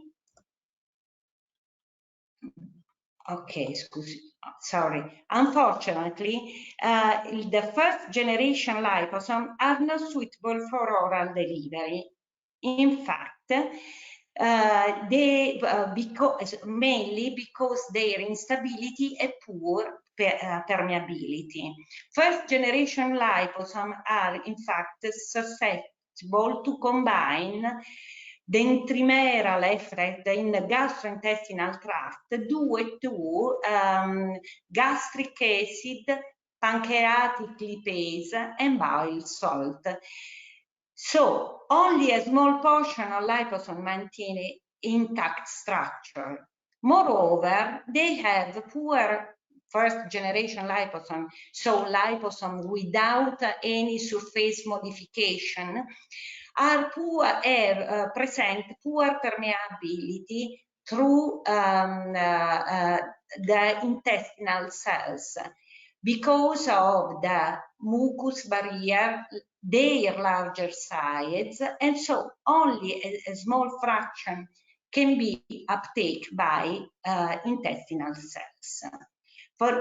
In this picture, a schematic representation of mechanism of oral absorption is reported. Orally administered liposome are partially destroyed following exposure to gastric acid. Surviving liposome transit to small intestine where another fraction is destroyed by bile salt to enzymes. So to preserve the structure, the goal of our work was to preserve the structural integrity of liposome. So to promote the uptake of full liposome and so the delivery of integral cargo. For this purpose, so we prepare curcumin-loaded liposome by the micelle to vesicle transition method that pass through the formation of mixed micelle composed of phospholipid and detergent, and then the depletion of detergent by exclusion chromatography induce the formation of liposomes.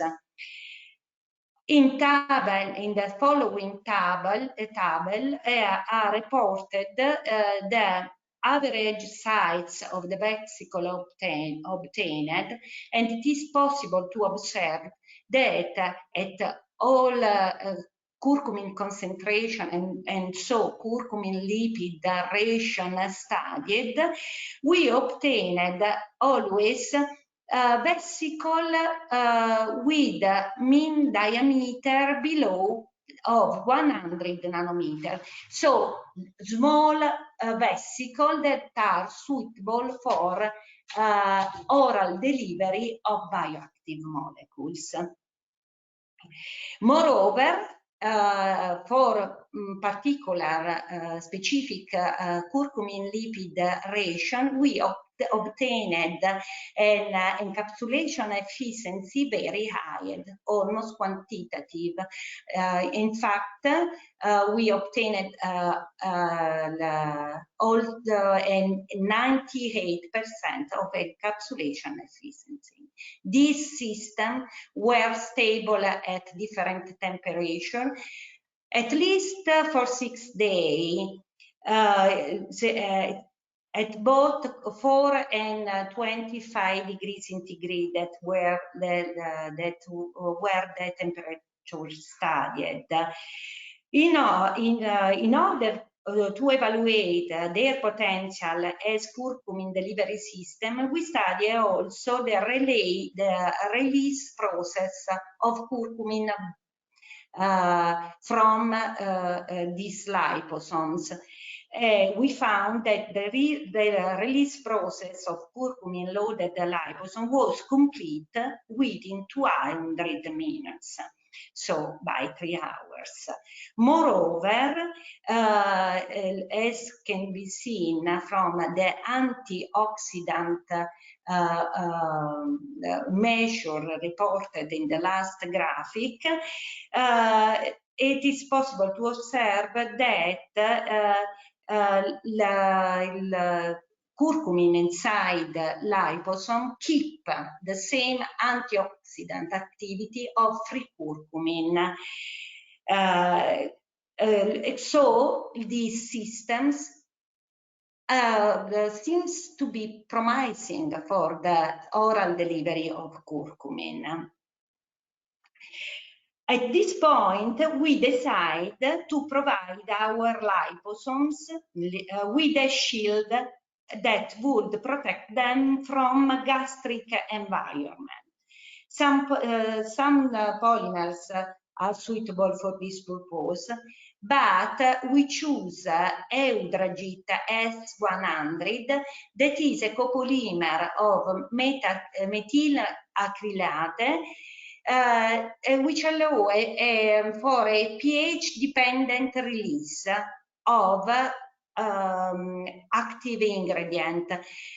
And this is important because Eudragit S100 is insoluble at pH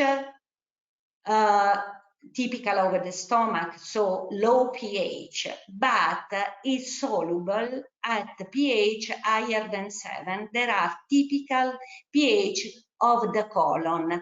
The colon is the target of absorption of curcumin. So this polymer is suitable for our purpose. The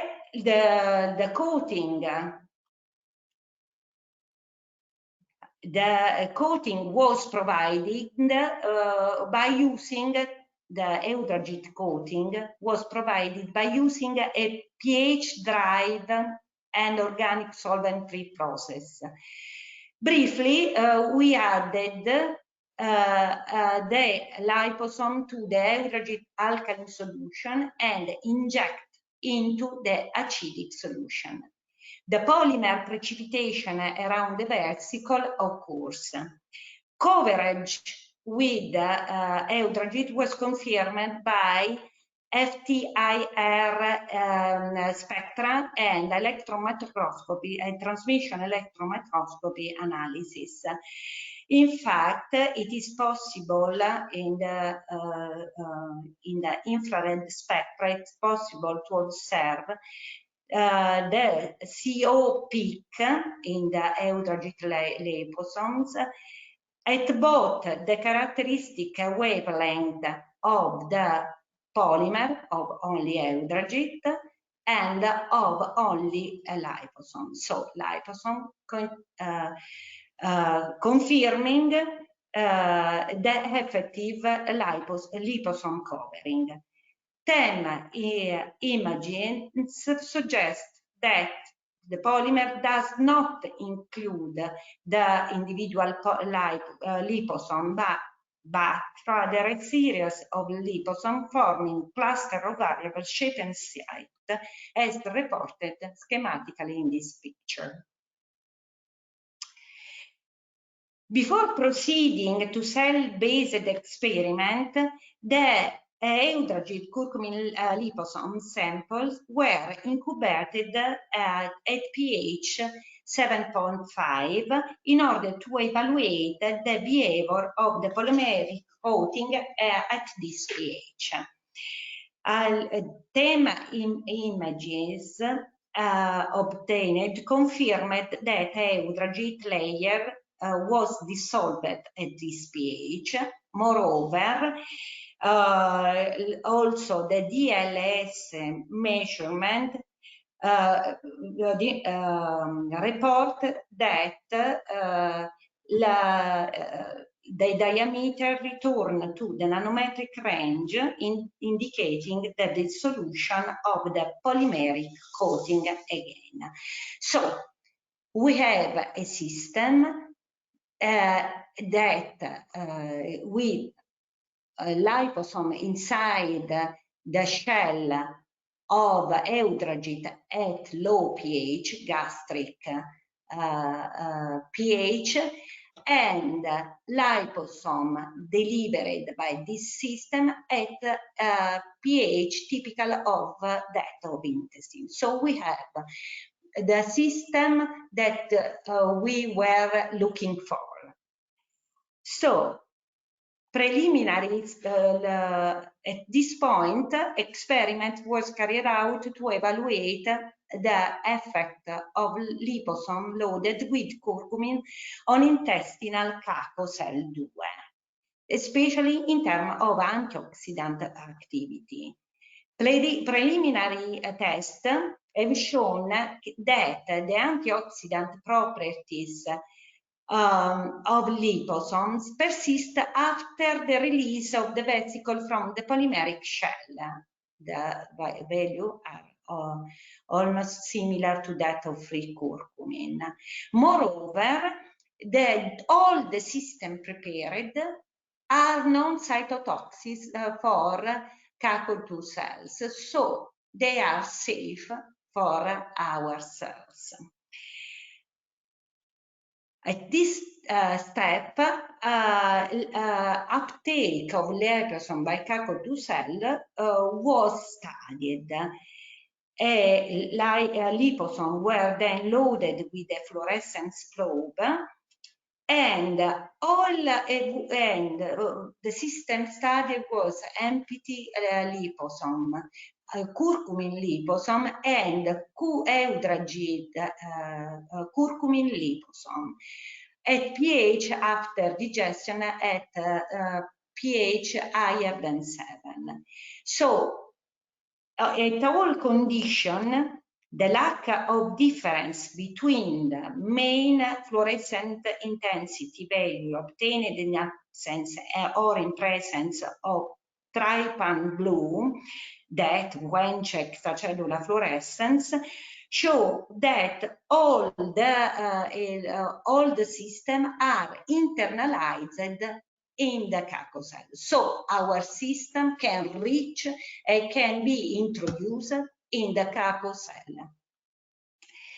But the other question was, when our system reach the cell, is internalized in the cell, curcumin is able to perform its antioxidant activity. So for this purpose, in order to evaluate the antioxidant activity of liposomes, we set up the condition to assess the oxidative stress with Caco cell 2. We use the hydrogen peroxide as the oxidative stress inducing agent. What is interesting in this experiment, that only curcumin loaded liposome were able to decrease significantly the reactive oxygen species levels as induced by hydrogen peroxide. So curcumin can perform its antioxidant activity when it is inside the cacao cell.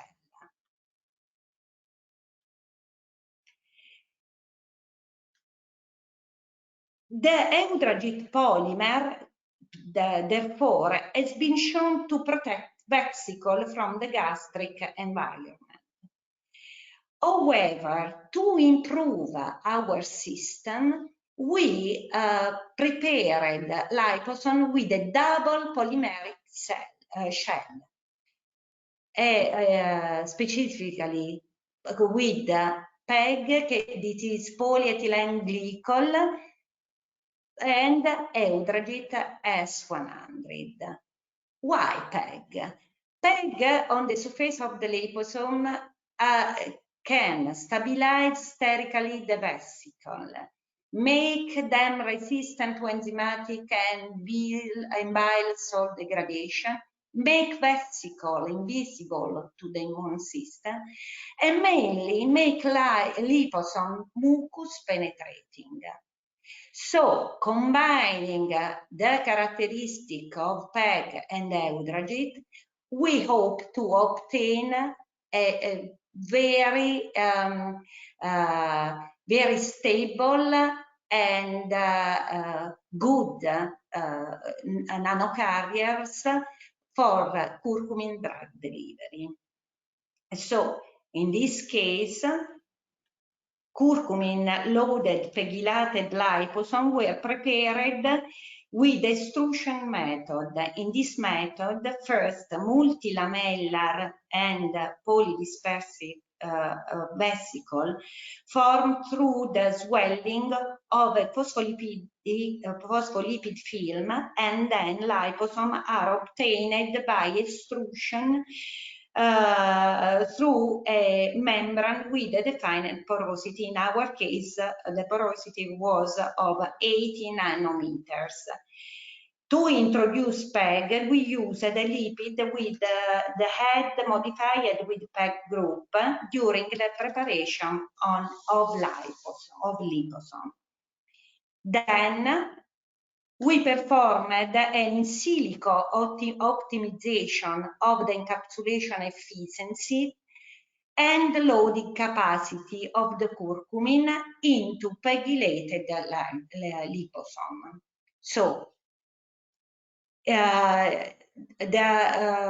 we applied a second-degree polynomial interpolation with two variables to the experimental data in order to predict the value of lipid and curcumin concentration, which maximize the loading capacity and entrap and the encapsulation efficiency. In the graph obtained from the overlap of the two contour plot, we have the concentration. We can find the best concentration, the optimized concentration of curcumin and lipid that optimize the encapsulation efficiency and the load capacity. So once the optimal condition was chosen for the preparation of curcumin-containing pegylated liposome, these vesicles were covered with Eudragit using the method described above. Again, we have successfully achieved the coverage with Eudragit, and the polymer coverage dissolves readily at neutral or alkaline pH, as demonstrated also from TEM and the LS image. Studies are underway to evaluate the resistance of this vesicle to enzymatic degradation. In conclusion, we can say that we have realized effective entrapment of curcumin and liposome, encapsulation liposome in gastro-resistant polymer shell with Eutragit, encapsulation liposome in double polymeric shell, and that this system have good cell entry capacity and antioxidant activity towards CACO-cell2. Therefore, the proposed approach could provide new insight into the design and optimization of polymer liposome-based system for oral delivery of bioactive molecules. Thanks for your attention. Thank you, Dr. Lucia, for your presentation. Okay. Is anyone having any questions? Yeah, we have a question in the chat box from Dr. Tanya Moniz. Can you able to see, doctor? Okay. Yeah, why did you consider extrusion just for PEG-derived liposomes? Why did you? Because in this case, because with the MVT method, we obtained very small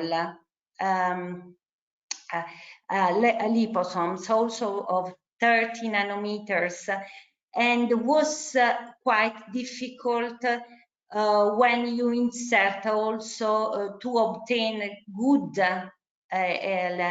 homogeneous liposomes population when to introduce PEG. So we found that PEG PEGylated liposomes are obtained in a better way by extrusion method, with extrusion method. Yeah, we have another question from her. Yes.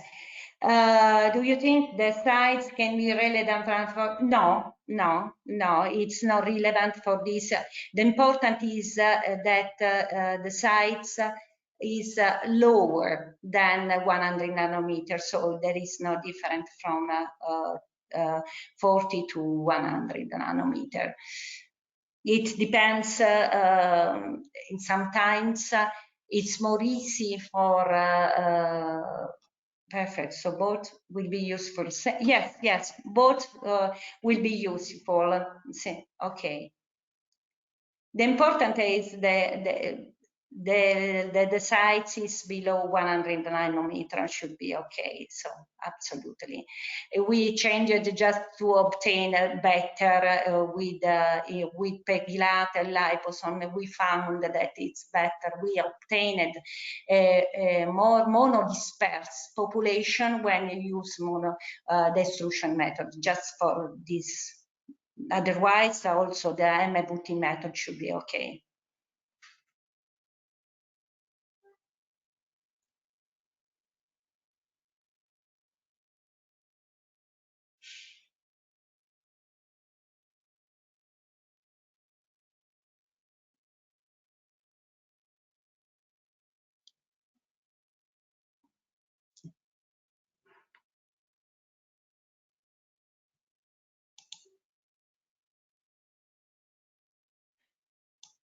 Okay, I think there are no questions from anyone. Thank you once again for your presence and presentation. Okay, thank you to you. Okay. So we can move forward for the next presentation from Dr. Muhammad Al-Bahari from Al-Sharqiya University, Oman. As the next speakers are not online. Hello, Dr. Muhammad. Can you able to present your talk now? Because the speakers have not are not online and we are trying to contact them. Okay, could you hear me? Yes. Okay. Yes, you are the presenter now. Please share your screen with us.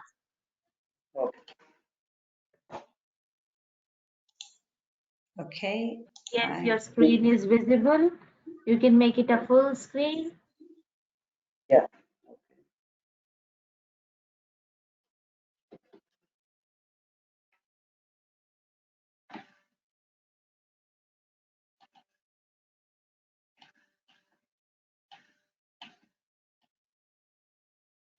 So it is okay now? No.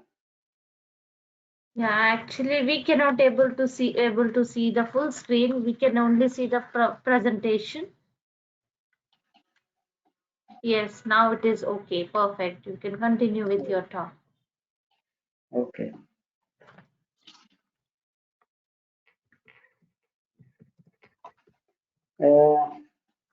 Hello everybody. I am Mohammed Al-Bahri from Sharqiya University in Oman.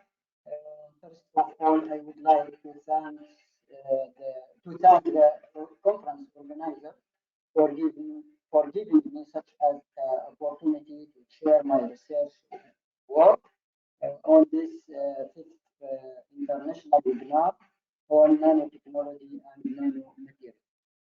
Actually, I am working in magnetic nanowires and domain wall dynamics.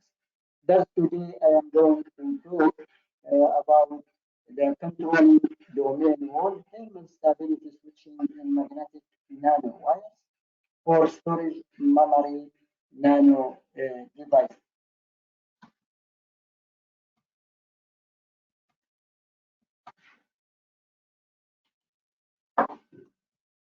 In this talk, I am going to present the influence of magnetic properties and nanowire dimensions on domain wall thermal nucleation in magnetic nanowires. Then I will present the impact of device temperature on the domain wall dynamics. Finally, I will conclude my talk. The current storage memory which have been used nowadays, like dynamic random access memory, which is the main memory in computer, the hard disk drive, the flash memory, the hard disk drive. However, all these memories have one or more of these disadvantages, like storage density is limited, so only it has 1 bit per cell. Also, it is volatile, means stored information is lost when the power is off, or it is speed is low in milliseconds or moderate in microseconds. So to combine all good properties, such as high storage density, high speed, and non-volatility in one memory, nanowire domain wall storage type has been proposed for future memory. So here, this is the magnetic nanowire. Here, this is the magnetic domain wall.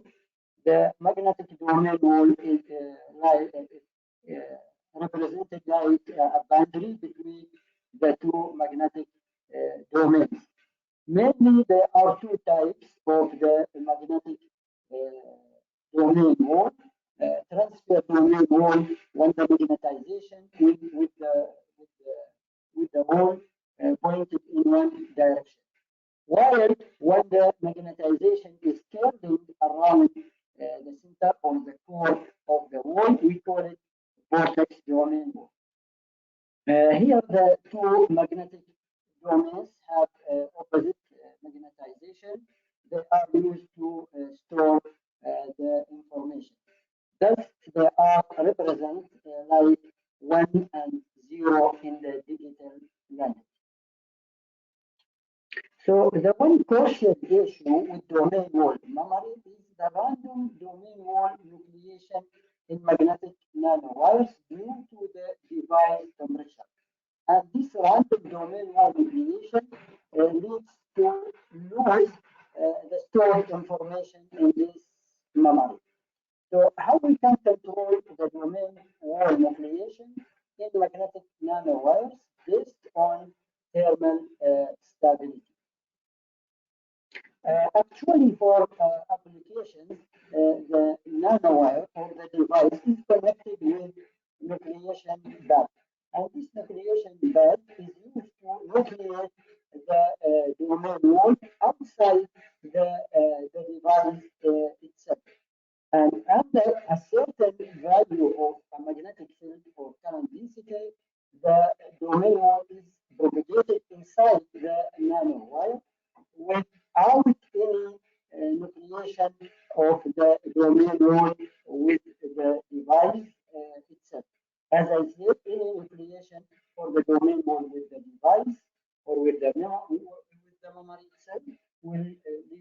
use the stored information. So the memory will be like a single domain. So to implement this study, the micromagnetic simulation is carried out by using object-oriented micromagnetic framework or framework, or we call it ONG software. And this software works based on Landau-Lefitz-Gerber equation with the thermal film and spin transfer torque terms.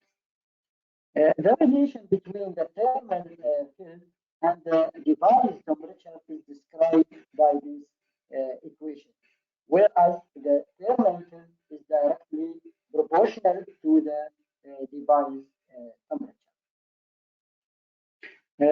So we have two types of magnetic materials. We call in-plane magnetic materials when the magnetization is parallel to the plane of the device, and this material like cobalt iron or nickel iron.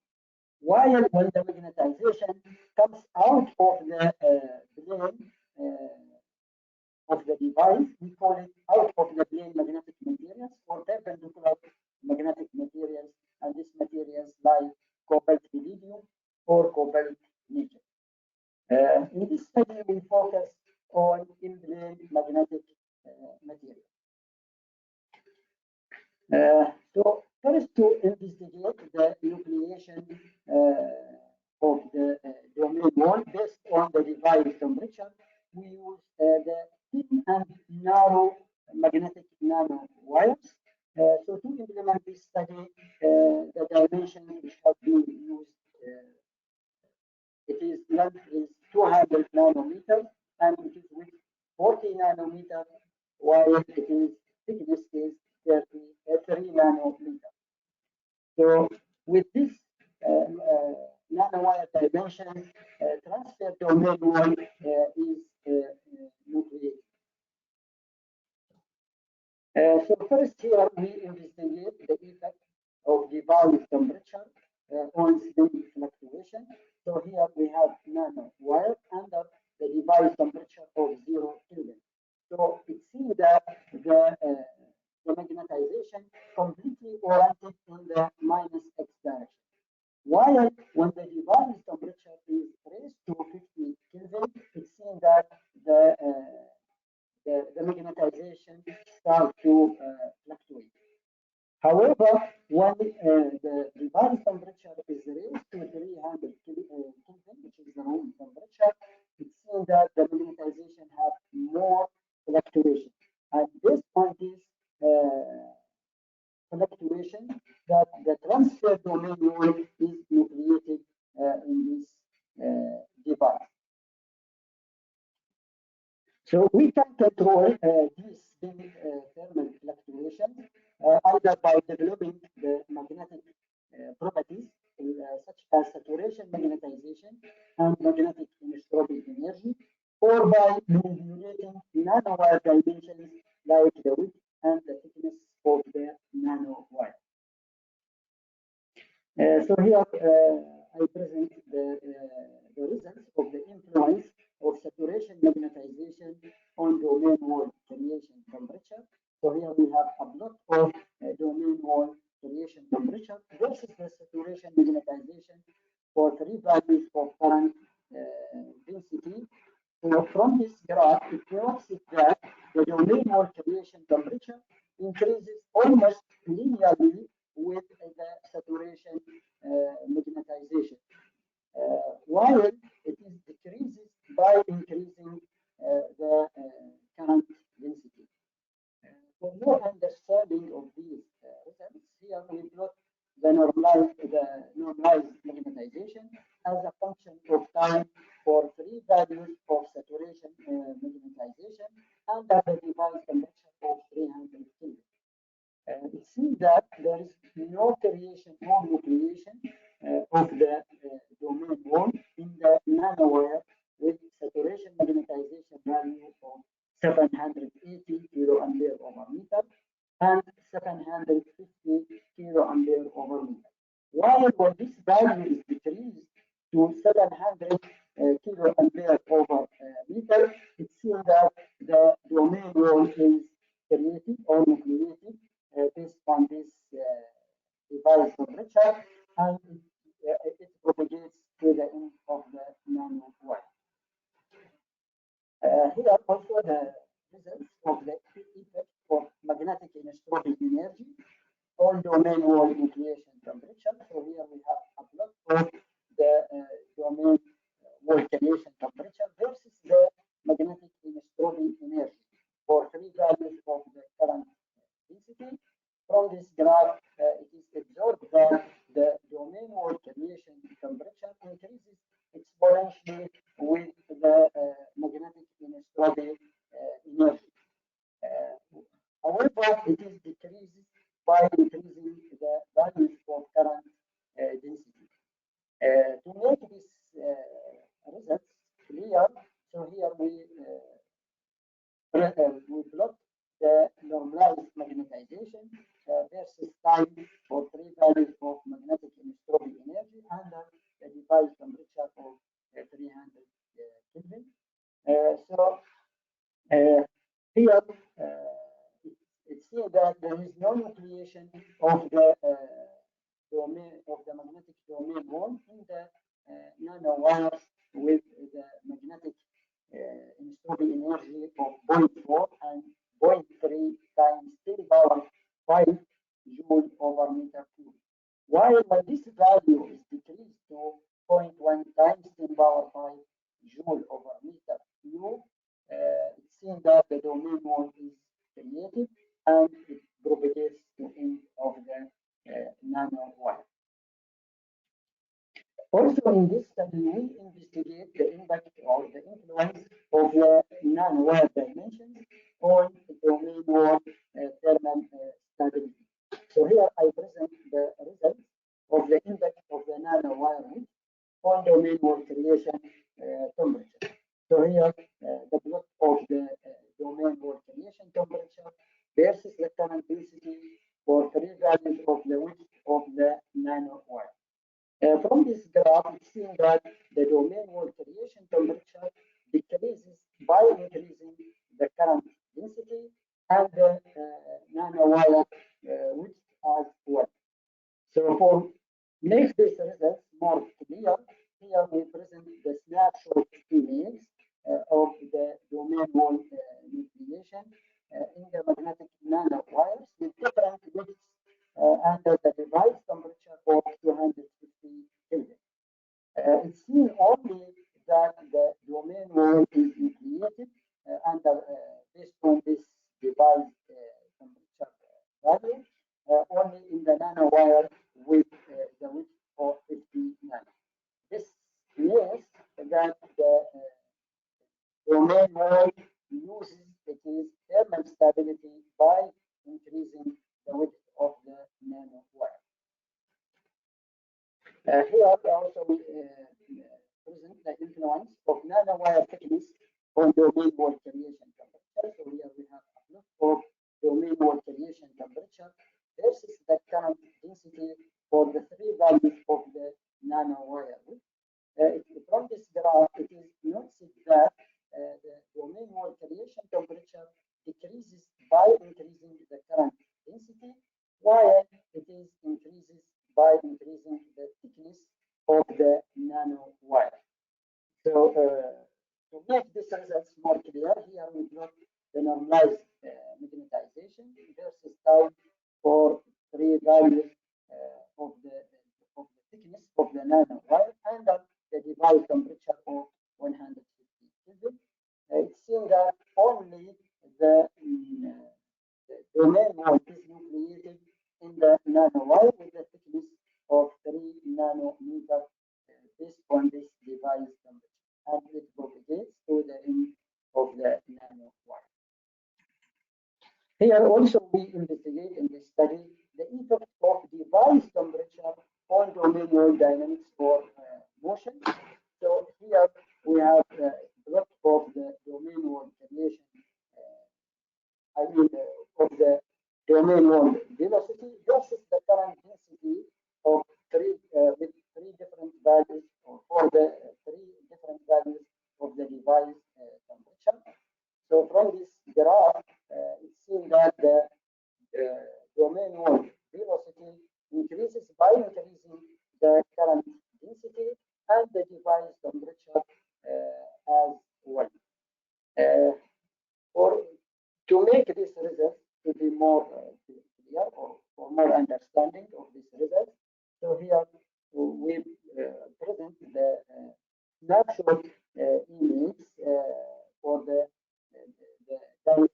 domain wall dynamics in the magnetic nanowires with under the different values for device temperature at the same time. So from this snapshot image, it's seen that the domain wall has crossed further distance in the device with 300 with temperature of 300 Kelvin. This means that the domain wall moves faster by increasing the device temperature. Also, in this study, we investigate the domain wall nucleation based on thermal stability in the thicker and wider nanowires. And to implement this study, the dimension which have been used it is not 1,000 nanometer. It is width 200 nanometer, while it is thickness is 3 nanometer. Here it is for this thicker and wider nanowire, the vortex domain wall is nucleated or is found. So here we investigate the impact of nanowire width on vortex domain wall nucleation. So here we have a plot of the vortex domain wall creation temperature. This is the current density for the three values of the width of the nanowire. So from this graph, it is noted that the vortex domain wall creation temperature decreases by increasing the current density and the width of the nanowire as well. So for more understanding of these results, here we present the snapshot image for three nanowires with different widths and the device temperature of 400 Kelvin. It's seen only that the vortex domain wall is nucleated based on this device temperature in the nanowire with 200 nanometer. These the same results compared to transfer domain wall. Only the vortex domain wall needs higher temperature than the transfer domain wall. Here also the results of the influence of nanowire thickness on vortex domain wall nucleation. So here we have a plot of domain wall, vortex domain wall creation temperature versus the current density for three values of the thickness of the nanowire. It seems that the vortex domain wall creation temperature decreases by increasing the current density, while it is increases by increasing the thickness of the nanowire. To make these results to be more clear, here we present the normalized magnetization versus time for under the three values of the device temperature. And here I use this the device dimensions. So in this device, only it's seen that the vortex domain wall is nucleated in the device and that the device temperature for 800 Kelvin. From this study, we could conclude that domain wall has more thermal stability against thermal activation by increasing the saturation, magnetization, and magnetic instability energy. Also, the domain wall thermal creation increases by reducing the nanowire width or by increasing nanowire thickness. Also, the domain wall speed increases by increasing the device temperature. Also, it is found that the vortex domain wall has more thermal stability compared to transfer domain wall, whereas transfer domain wall device is stable up to a temperature of 500 Kelvin, which is greater than room temperature, while the vortex domain wall thermal switching was found to be stable at temperature up to 900 Kelvin. For more details, these results have been published in this journal of magnetism and magnetic materials. Thank you all for your attention and welcome for your questions. Thank you, Dr. Muhammad Al-Bahari, for your presentation. Is anyone having any questions? Using this technique, the object is formed by depositing layers of solid materials. Okay, until the desired shape is formed.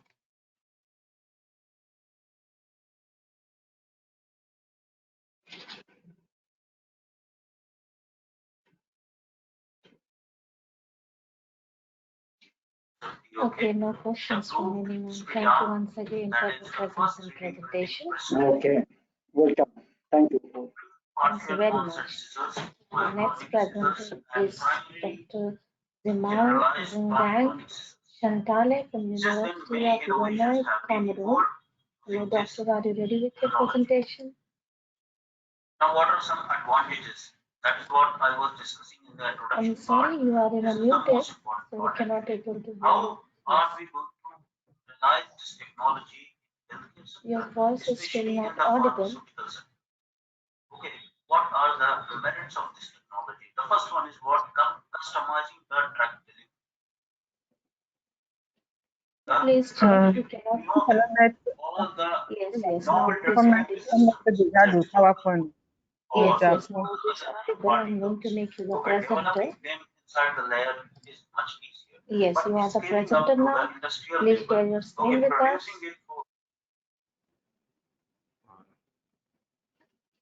Your screen is visible. You can start your presentation. Okay.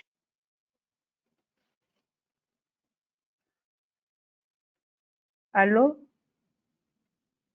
Hello? Hello? So we need newer technology so that all the conventional medications that Hello? Yes, your screen is visible. You can start your presentation.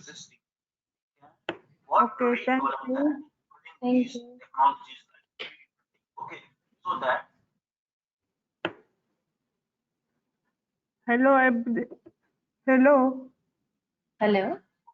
Am I have the floor, please? Yes, you can start your presentation. We can able to see your screen. So what happens here is the active ingredient can be somebody else is talking. You need to click on the mouse. That is basically what is somebody else is talking.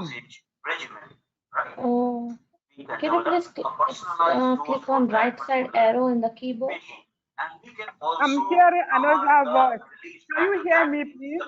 Yes, yes, I can able to hear you. If you want to develop an immediate release tablet, yeah, I know there is somebody else is talking.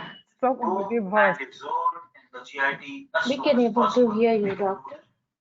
Wanted to release the medication for very long duration of time. I will start with my presentation. Yes. Although somebody else is still talking. That is possible. No, you can start. You can start. It also. Okay. Good morning. This already afternoon here. Good afternoon, everybody. So my name is Njomu Chantal Njanga, associate professor at the University of Yaoundé in Cameroon. Our presentation entitled Toward the Green Synthesis of Nanometal Oxide is a part of a collaborative work between our research group in Cameroon, which include Professor Fonabi and also me, Chantal Njanga. We have two students, Gustave Chana and Danny Bella. And we also collaborate with Professor Philippe Branchard from the University of Limoges in France. So to go to the next. So the outline, our presentation is the following. How to move the outline, our presentation, there's a program of, so the outline, our presentation, we have not seen, but we will present the metal oxides, which are silicon, aluminum, titanium, iron oxides, to be only those that among the wave of the important class of oxide material that have found since antiquity several applications in science and technology. So at the normal scale, we can use them in electronic, gas sensor, as battery, as microelectronic, and so on. So if we move at the nanoscale, if you move at the nanoscale, you will see that nanoscale is the definition given by the International Organization of Standardization, either at three-dimensional or two-dimensional or one-dimensional, or objects, nano objects have dimension less than 100 nanometer. So at that scale, in relation to the specific particle size, nanomaterials in general have high performance regarding their physicochemical and technological characteristics. These unique properties have concern with the important improvement in their reactivity, efficiency, sustainability, and speed of already existing properties. So at nanoscale, the application domain of metal oxide material is enlarged to industrial use as catalysts, energy conversion, environmental remediation, and the introduction of the biology activity, for instance, open application in medicine and related branches. All these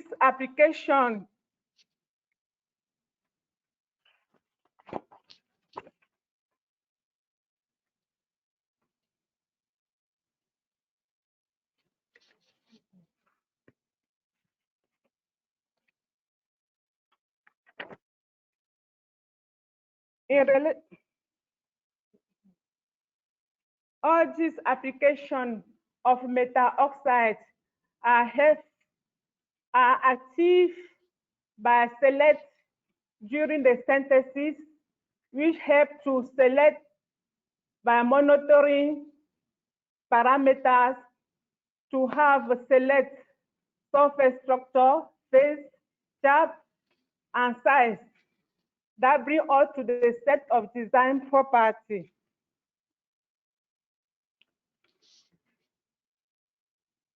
There are different methods for the synthesis of nanometer particles in general. This method can be either chemical, physical, and recently biological. Biological methods are cost-effective and environmental friendship, but mainly yield product for specific domain of application. Also, it deals with fewer quantity. Chemical and physical methods are more suited for scalable production of metal oxide nanoparticles.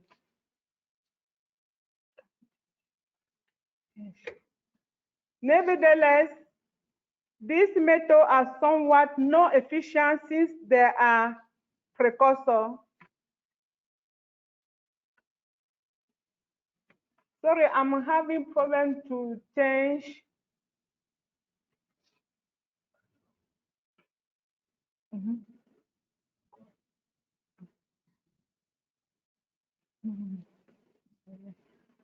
So I will say that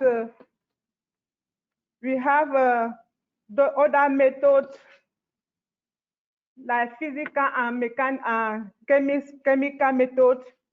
We are suited for scalable production on nanometal.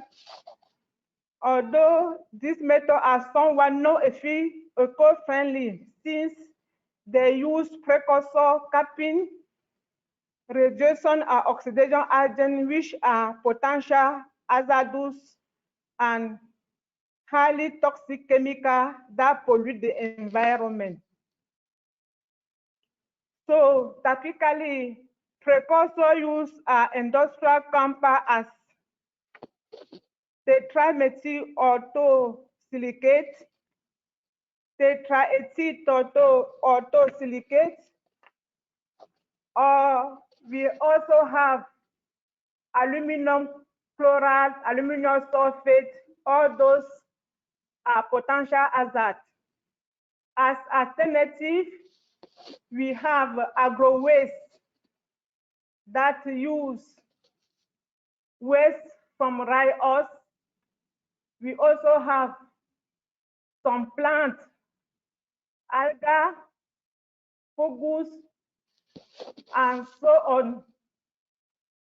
Then we also have aluminosilicate that are natural minerals. We here have clay, bauxite, volcanic ash, tall, and so on. So this method, the use of aluminosilicate in synthesis of nanoparticles and to produce silica, nanosilica, and nanoalumina have been on very little interest until now, whereas these materials are born and available in our country. The general flow chart of synthesis includes, we can see if we take the real clay, or we can use volcanic ash or rice ash. We can just make realization of for clay who has strong bond, we have to make thermal amorphization to get the precursor. From the precursor, we just make a natural acid dissolution.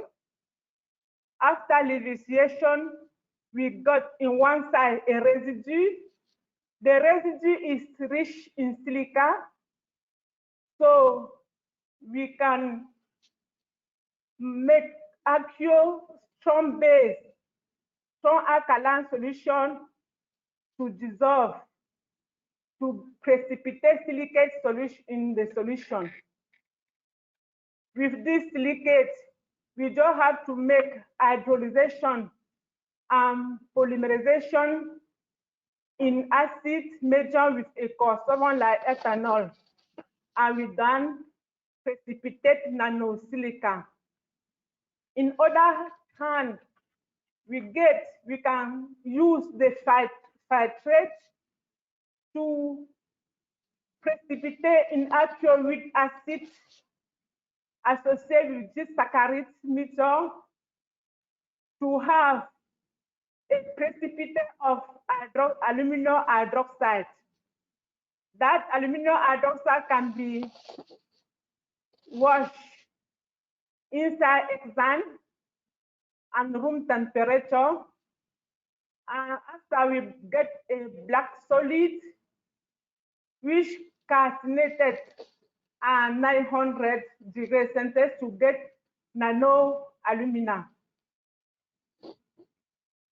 So we can say that from clay, it's easy to get nanosilica on one side.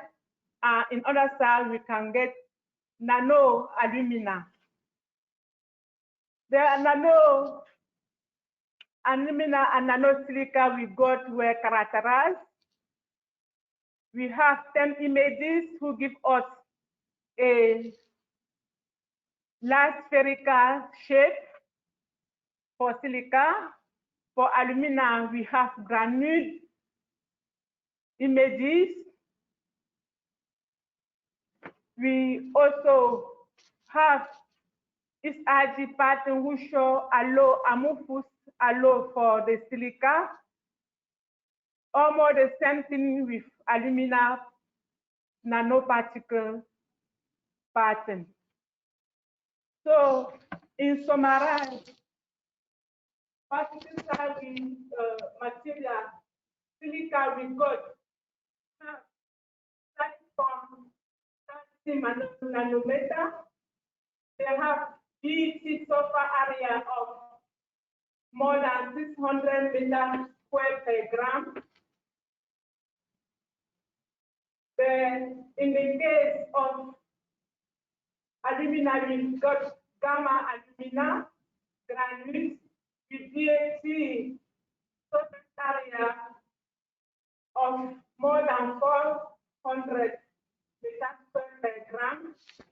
All these materials are in amorphous stages, so they are highly active, so they can easily transform them or use them in other modification, functionalization, and so on. In our case, in Cameroon, we have a environmental remediation and water purification preoccupation. So we try to use this material as absorbent. So we got absorption capacity of heavy metal, fixation of more than 18 milligrams per gram, who use an absorption process following Lynch model. We also use them for some organic substances removal, like dyes, such as methyl blue, with absorption capacity of 9900%. Also, the full decoloration of the dye. So, in conclusion, we say we have aluminosilicate clay volcanic ash who are born here in our country and are source of nanoparticles who successfully can be synthesized with a green, especially using less or some chemical agents who are not agents. So thankful to this project. It's ongoing project. We still have to get more results. So in that, I want to thank all of you for your kind attention. Thank you, Dr. Santale, for your presentation. Is anyone having any questions? Some of them. Thank you.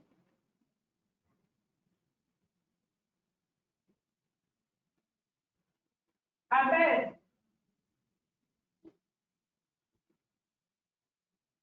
Thank you once again. I think there are no questions from anyone. Thank you once again for your presence and presentation.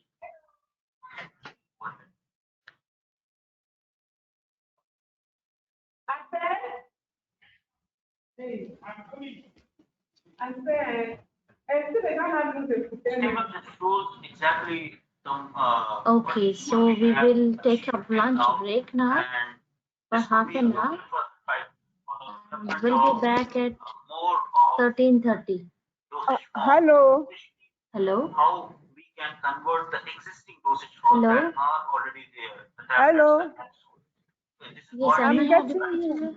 so I'm getting you, please.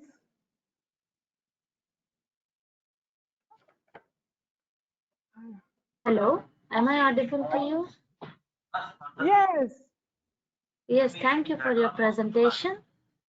that would be sent to doctor the clinical Um, pharmacist or any. I want to apologize for the quality. We have No a problem. It happens sometimes. connection problem here. Yeah. As it is an online webinar, so it happens sometimes. There is no problem with that. Okay. Thank you so Thank much for the opportunity to you for your present. presentation.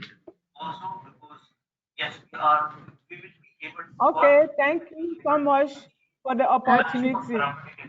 Thank you very much. okay, there will be minimum toxic effects. Okay, yes, we cannot say that.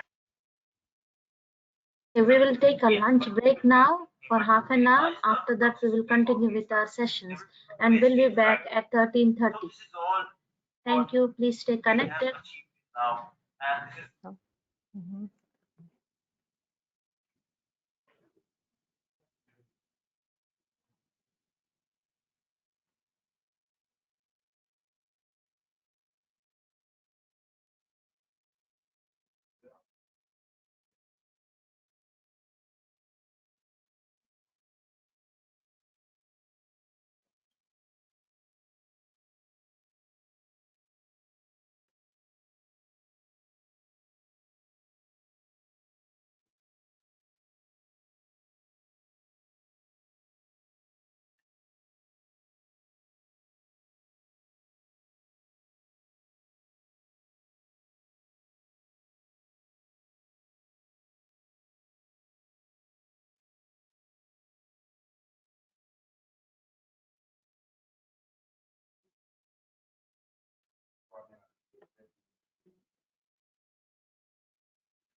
Mhm.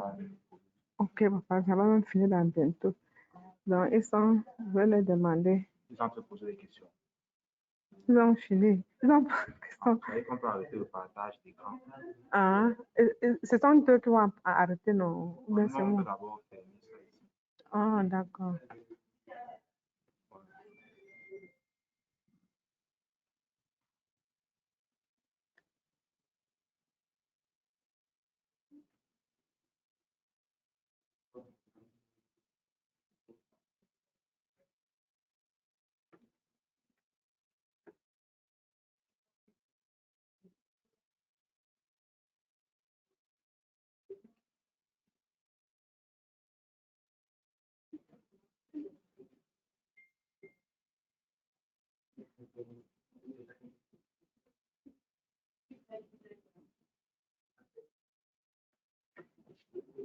Non,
Yeah, hello everyone, welcome back. Now we can continue with your sessions. So our next presenter is Dr. Soan Fernandez, viewed from Center de Investigación y Desarrollo Tecnológico en Electroquímica from Mexico. Hello, Dr. Soan, are you ready with your presentation?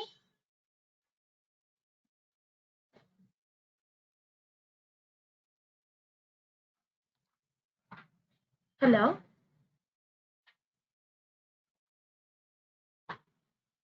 Yes, good morning. Yes, good morning, Dr. Soan. Are you ready with your presentation? I'm going to make you the presenter. Yes, Yes. okay. Yeah, you are the presenter now. Please share your screen with us. Okay. You can click on third button, that is screen. Okay. It will allow to share your screen with us.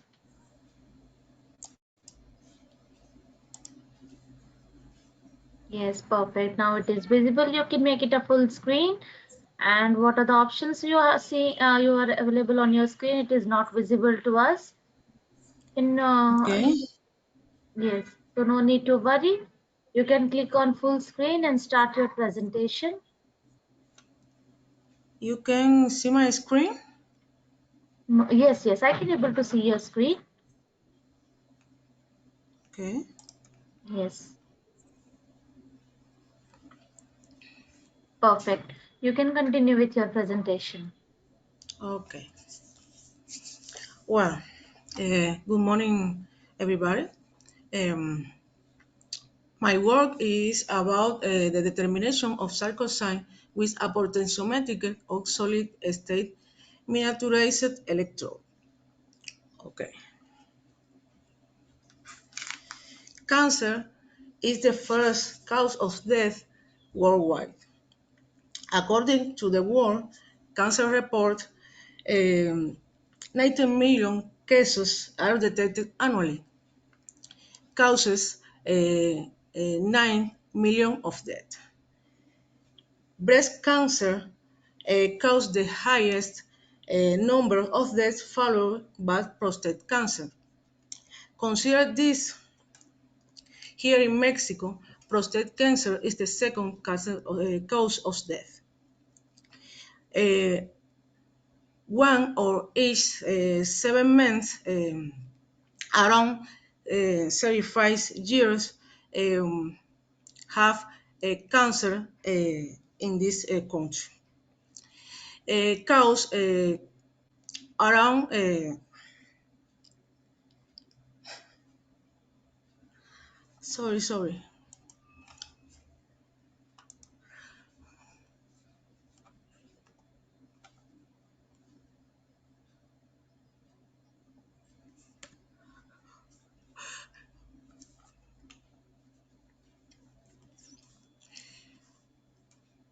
Uh, sorry, I have problem with my presentation. Sorry.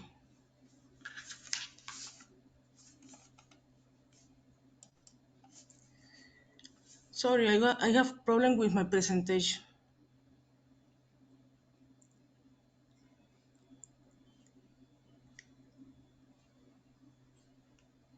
You you you could just you could see my screen. Yes, your screen is visible. Can you please open the presentation? Yes, you can make it a full screen. Okay.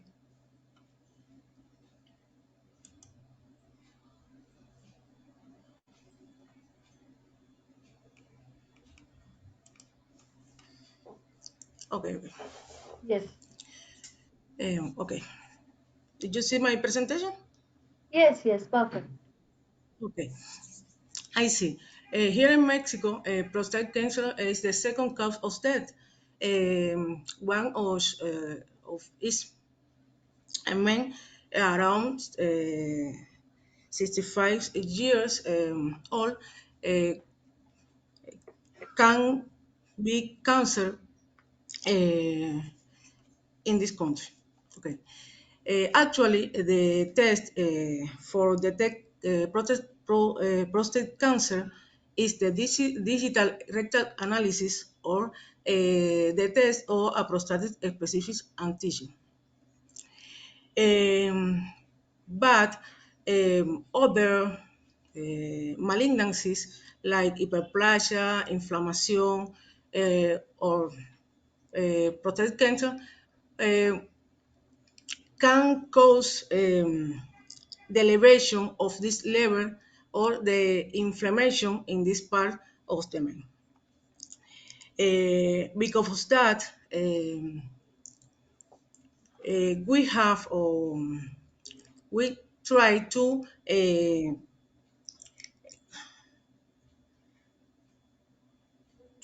have other forms, other forms to detect this malignancy to support the test actually we have. In this term, prostate cancer antigen and sarcosine are other biomarkers we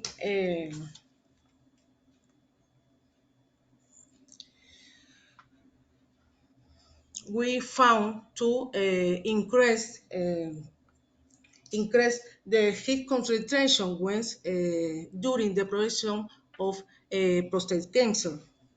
In these terms, we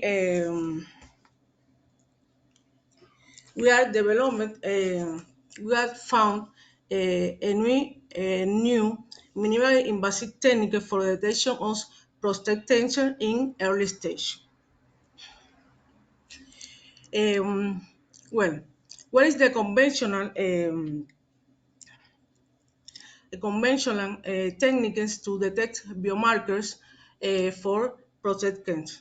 In this term, immunocyte ELISA, techniques of amplification, and chromatography are used actually to detect biomarkers.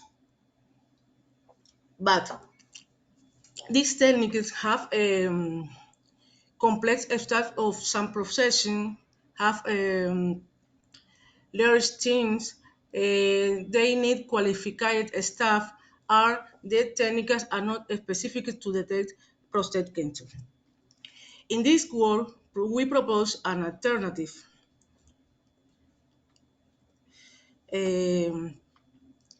miniaturized electrode solid state to try to detect, in this case, sarcosine for to take an information used for diagnosis. In this case, the molecular imprinting polymer are a synthetic material that behave as a artificial biometric receptor. This material is capable of selectively detect the template or the target to recognizing the analyte that gave rise on it. They have complementary binding sites to the templates in form, size, and interaction with functional group. What is the advantage of this material? They are selectively or we have cross selectivity.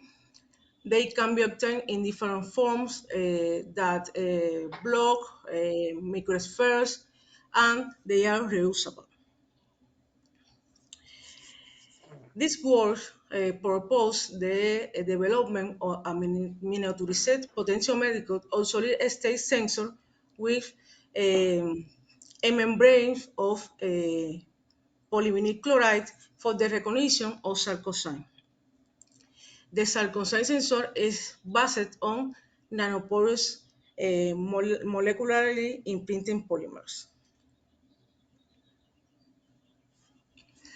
Well, what is the process of preparation of meat? Well, we first prepare a prepolymer with the template sarcosine. we use a porogen. They are mixed, and then we add the monomer, the functional monomer, with a cross-linker and an the initiator. In this case, we discuss in a sonication bath for 5 minutes with a nitrogen, and then we put in a water bath for 20 hours at 60 degrees.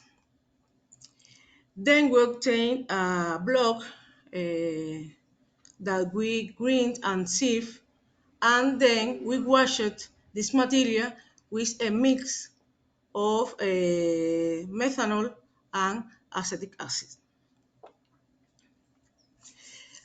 Well, this is the reaction of polymerization. Okay, we have a monomer, in this case sarcosine. Sorry, it's in this case the monomer functional is a metacrylic acid. We use the template is sarcosine. We put in a beaker with a cross-linker. In this case is the AHDMA, and the polymerization occur. Okay, and then we remove the template, and we have the polymer.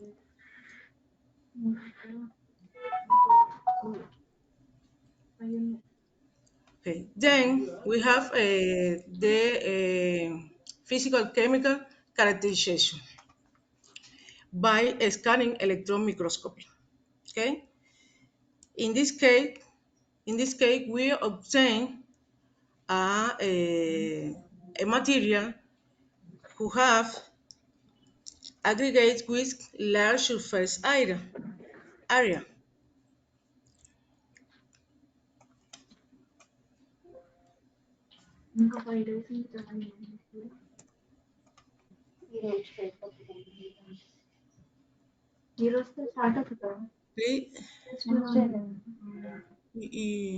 You can hear me?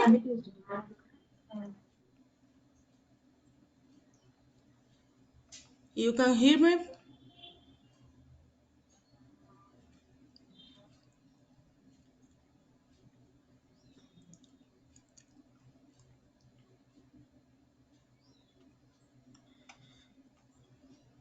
You can hear me?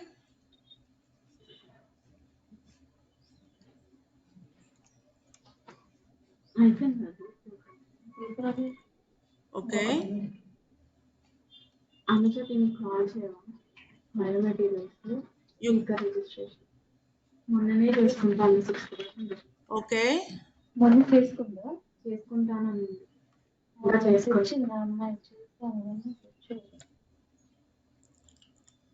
Okay.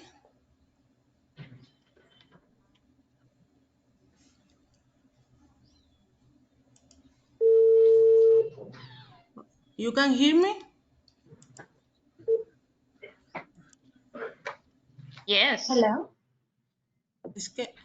Can I speak to Gosde Kaya Debi? You can hear me?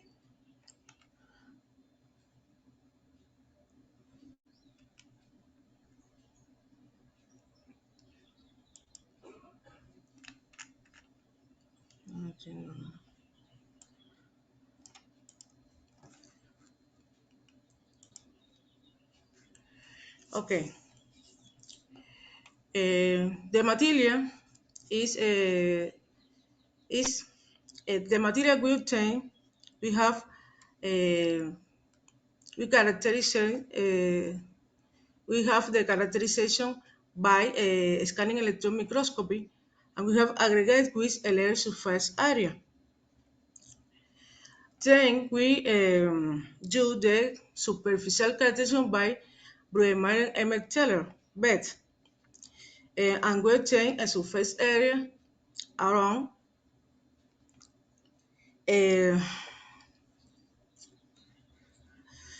with this surface area.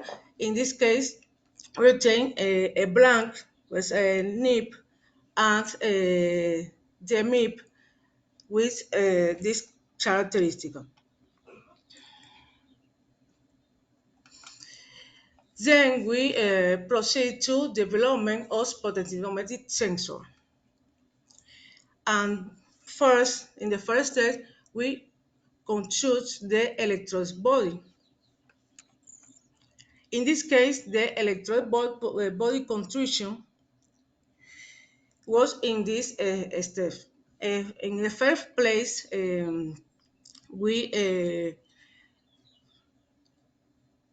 we have the micropipette tips. Then we add the lead guard and cut the top of the tip to try to have the material with an internal diameter of 0.8 millimeters. And then we put the epoxy conductive composite. Then we try to obtain a cavity, the 1 millimeter for membrane deposition.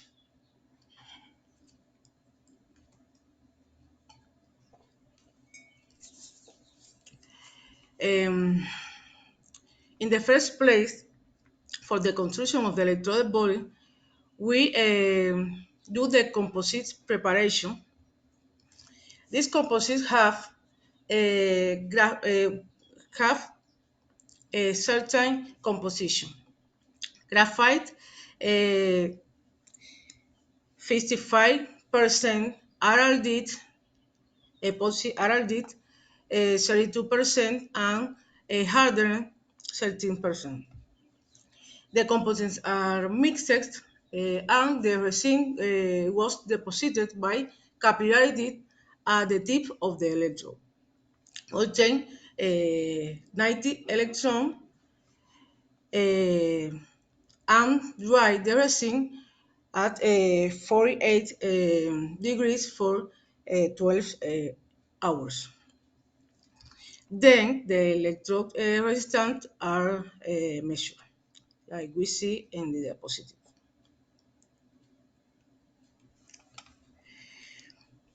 Then we was to do the membrane. By the membrane was deposited drop by drop on the top of the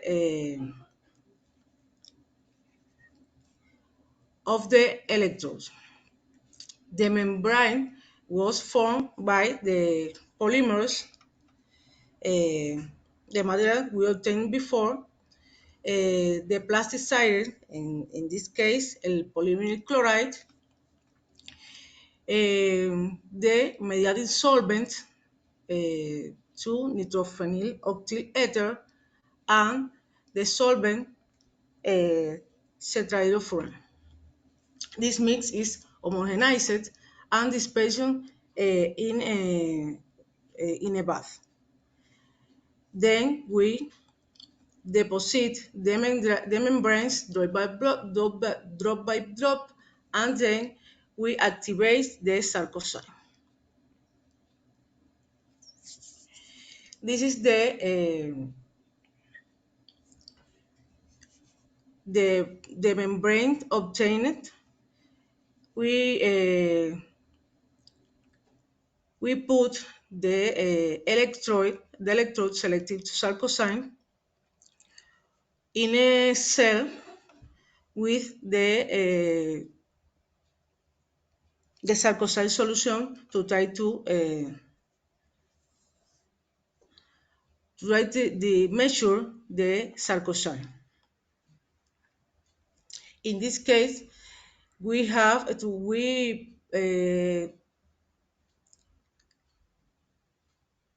we have the membrane with solution sarcosine in this solution for 24 hours. In this case,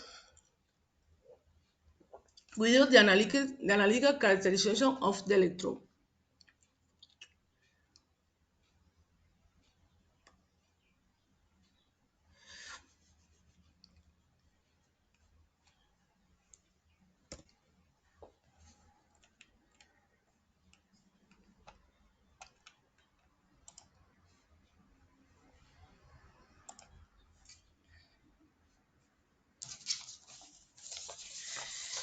Okay. In the first time, we measure the response of the pH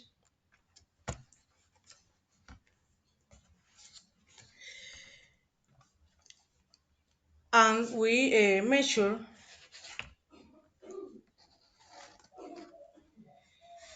because the sarcosine have two pKa values and hence possesses three different charge species depending of the pH. As we know in the figure,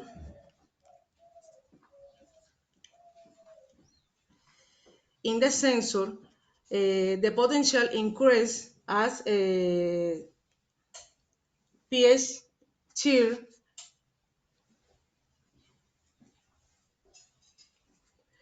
and then start decreasing as pH 8. Okay, in this case, the group at pH less than 4, the group of ammonium was protonate, and the sarcosine did not reach with functional group in the membranes. This may because there is a little interaction for sarcosine with the group in the membrane confined polymer at this pH. With the increase of pH, the sarcosine group reacted with functional group in polymers. In this case, leading to electrostatic interaction, thus the physiological pH change.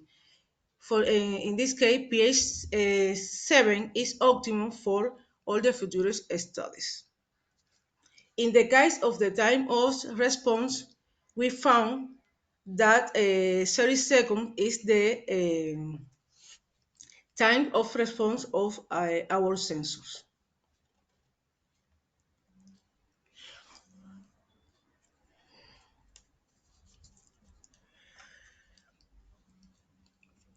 Then we compare the reaction of the MIP in relation with NIP.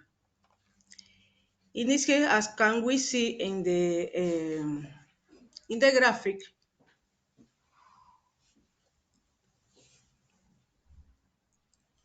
the polymers impressions is selective for sarcosine. As we can see in the calibration, is the slope is better in polymers in sensor with the material than the polymer blank.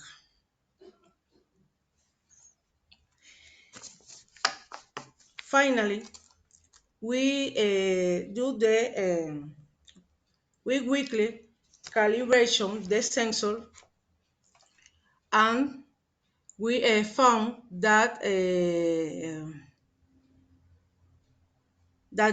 several slope of calibration at same mode the measure the sensor is not able to use.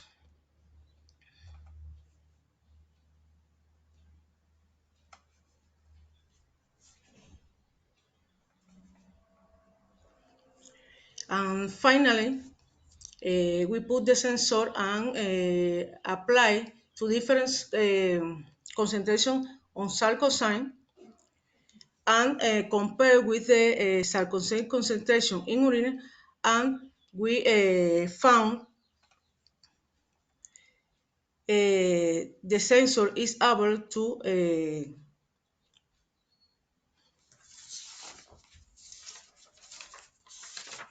measure in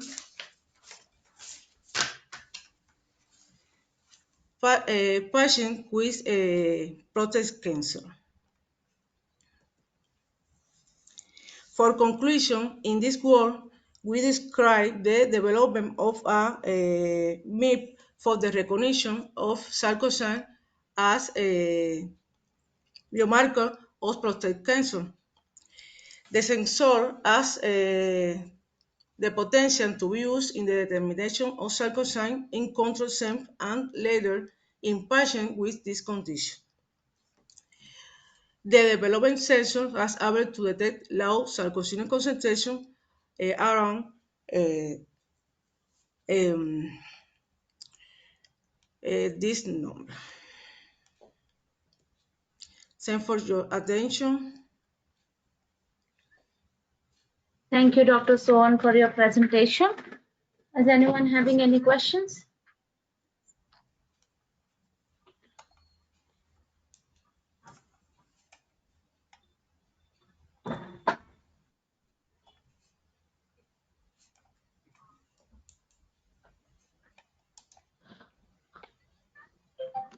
Okay, no questions from anyone. Thank you once again for your presence and presentation. Thank you. Okay, so we will move towards the next presentation from Dr. Sujay Bandyopadhyay from Indrashil University, India. Hello, Dr. Sujay. Are you ready with your presentation? Yes, I'm ready with my presentation. Okay. I'm audible? So, yes, you are audible, and we have given you the permission for your sharing the screen. You can share your screen with us. But it is not showing. It is still now. I'm unable to share. Some issue with sharing. You need to click on the screen button.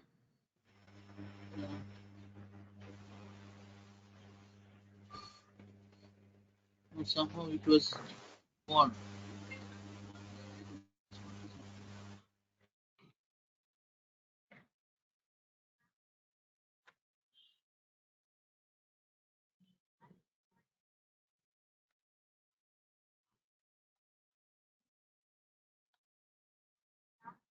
Hello.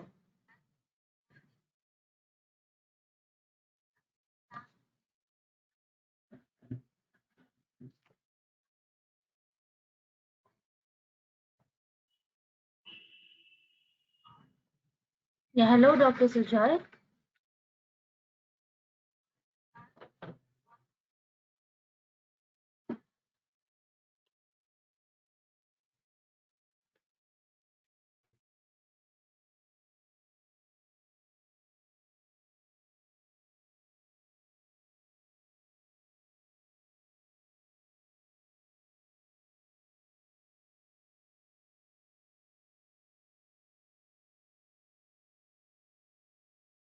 Hello, Dr. Sujay. Am I audible to you?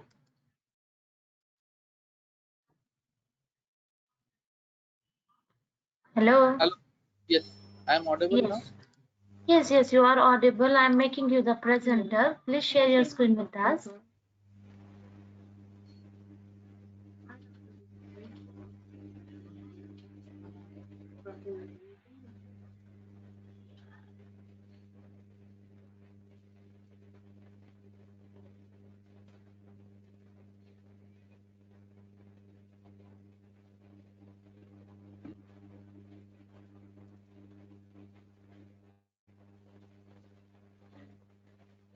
Now it is visible. Perfect. It is visible now. You can start your presentation. Yeah. Thank you very much for your kind introduction. And today I'm going to talk about conjugated porous organic polymers and multifunctional application. So in my talk, first I'll introduce the porous organic polymer, and then I will discuss DPDC based POPs, then body PI based POPs, and then finally POPs for oxygen reduction rates. And so if we look at the porous materials have well-defined pore, cavity, channel, and interstices. The nature of the porous materials depend upon their geometry, pore size. So these are the well-known porous materials: zeolite, metal organic framework, covalent organic framework, porous organic polymer, porous molecular solid. And these porous materials are classified according to their pore size. If pore size is less than 2 nanometers, then it is called microporous material. If pore size in between 2 to 50 nanometers, then it is called mesoporous material. And if pore size is more than 50 nanometers, then it is called microporous material. So these porous materials are heavily explored for gas storage, gas liquid separation, as well as heterogeneous catalysis. To classify the porous materials by intermolecular bond strength versus long-range order, we found that porous organic polymer, cork, MOF, zeolite have high intermolecular bond strength, but those are not solution processable. A polymer of intensive microporosity, porous molecular glass, porous molecular crystal, those are solution processable. My area of interest is POPs. Why? So that I am explaining. Next slide. So if we consider a simple example of polymer, we were well known that polyethylene is a well-known polymer and it is easily synthesized from ethylene molecule. Similarly, conjugated polymer can be synthesized from acetylene molecule. If we polymerize this one, we found that alternative double. So all are linear polymers. These are generally non-porous materials. To generate the porosity, we need a void space, cavity, and channel. So if we propagate the porous materials in all multiple directions in 3D form, then we generate the void space, cavity, and channel, which is the origin of porosity. And these porous materials are highly stable because presence of covalent bond, lightweight. Most of the porous materials are contain carbon, hydrogen, oxygen, sulfur, those materials. So that's why these materials are very light compared to other porous materials. And we can easily tune the surface area by changing the strip length of monomer and comomer. The more interesting of conjugated porous organic polymer, in this polymer have pi electron conjugation. So this polymer become a fluorescence polymer, which is absent most of the cases. And this porous materials, so far TPDC-based porous polymer was reported by Hong Kai-Ju and their group in 2009, and they found the BD surface area is 5,640 meters per paragraph. So far, it's the highest among all the porous organic polymer. And this polymer also explored for catalysis application as well as sensing, light harvesting, energy storage.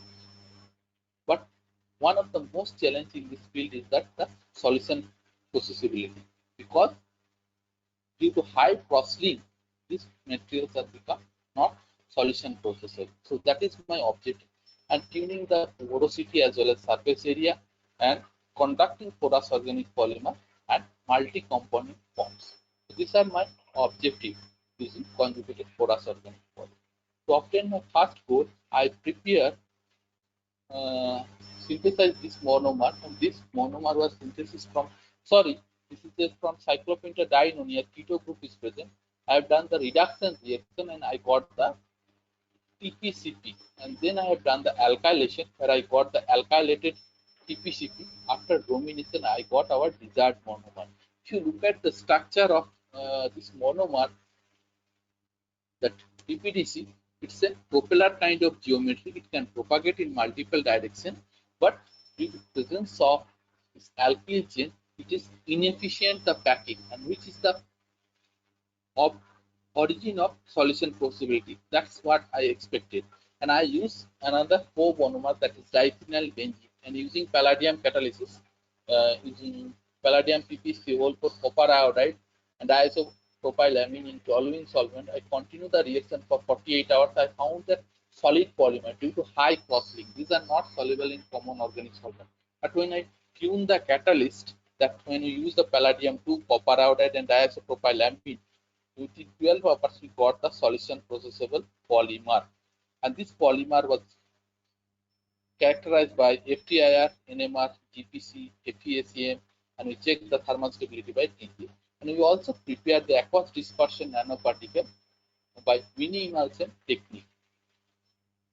And this solution processable polymer becomes strongly frozen and explored for nitroaromatic sensing. First, we check with picric acid. We found that our polymer are very good sensor for picric acid, and the quenching constant value in case of P2 is 2.1 and 10 to the 3 liter mole inverse. In case of P3, 7.6 10 to the 4 liter mole inverse.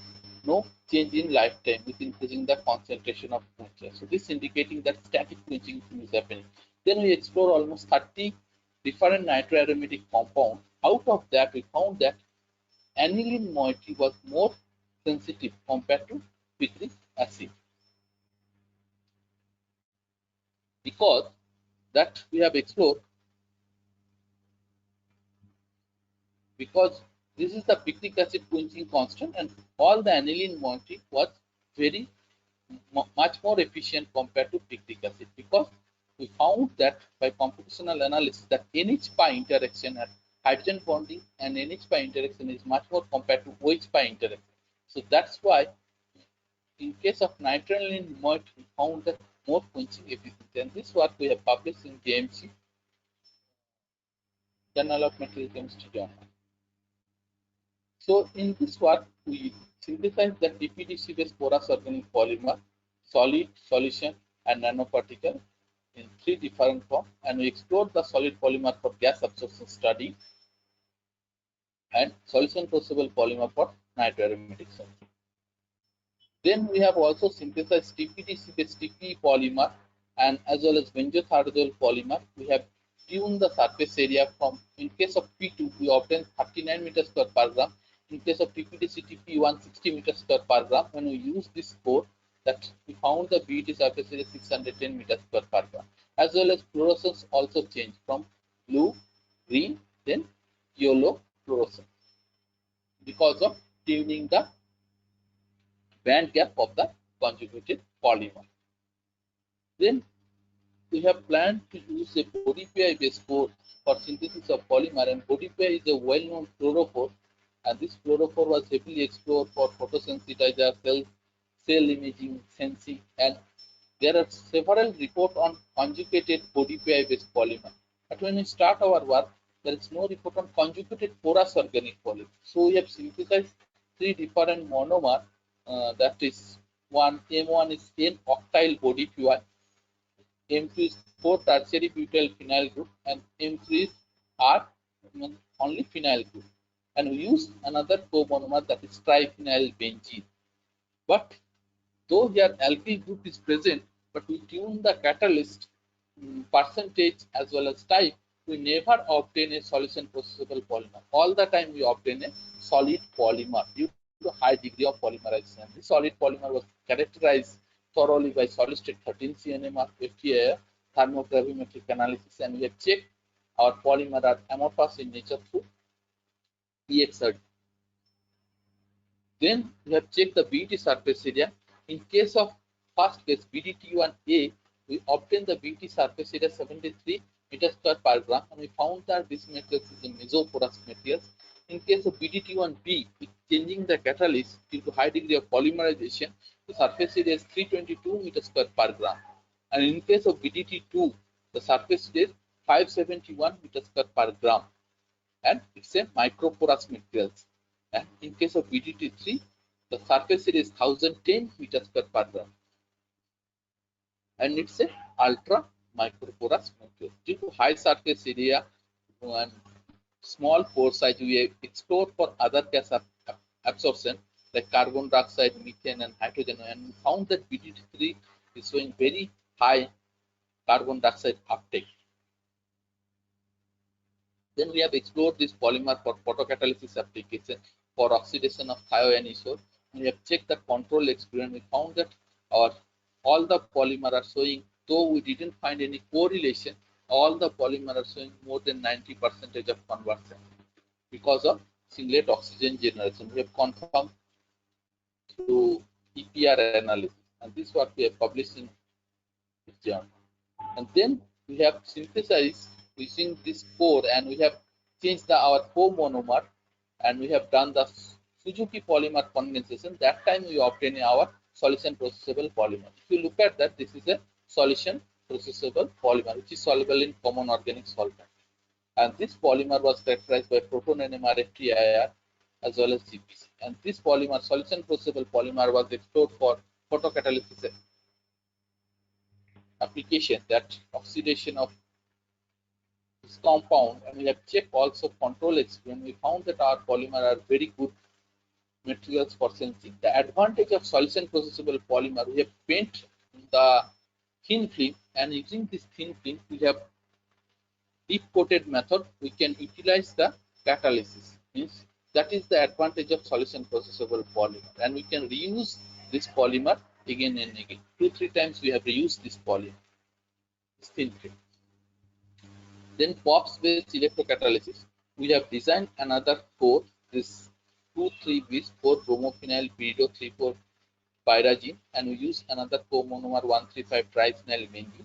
We have done the Sonograchira polycondensation reaction, and we obtained this polymer, and this polymer was characterized by solid state 13 CNMR, XPS, AFM, HESEM, as well as FTI. After confirm, we explored this polymer for oxygen reduction reaction, and we found that our polymer are very good materials for oxygen reduction reaction. The onset potential is 0.87 volt and 0.73 volt halfway potential. And we also check the methanol stability. Our polymer are well stable methanol solvent. And to explore the details molecular mechanism, we have checked the computation and analysis, and we found that the pyrazine moiety, this nitrogen, are very much responsible for oxygen reduction reaction. So in my work, I have synthesized conjugated based solution processable polymer, blue, green, and red fluorescence, and as well as we have tuned the surface area from 73 meters per gram to 1010 meters per gram, and the solution processable polymer was explored for sensing application, and solid polymer was explored for photocatalysis as well as electrocatalysis application. So thank you very much. I would like to acknowledge my Abhijit Patra, Professor Choi, and our collaborator Daniel and Tyson Song, UDCF, and also organizing committee Polymer Science and Biomaterials, also funding group the DST, Hanyang University, Indrasil University. Thank you very much. If you have any question, I will be happy to answer. Thank you, Dr. Sujoy, for your presentation. Is anyone having any questions?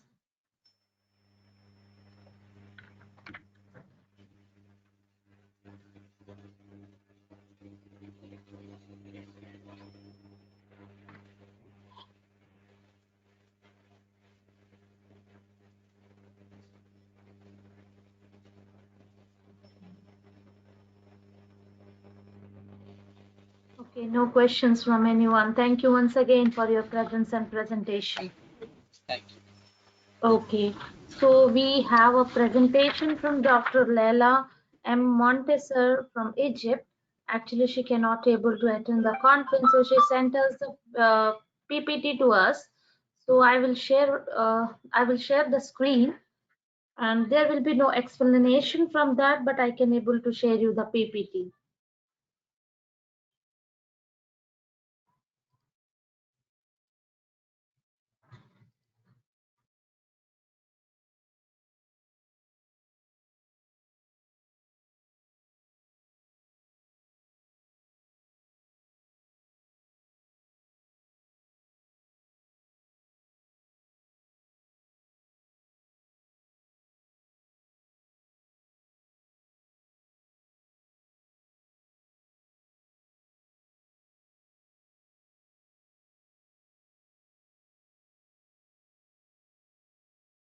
Yes, so there will be no explanation. She just sent the PPT, so I will show it to you. We will keep it for a few minutes so that you can go through the presentation slide by slide.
So thank you everyone. The presentation is complete.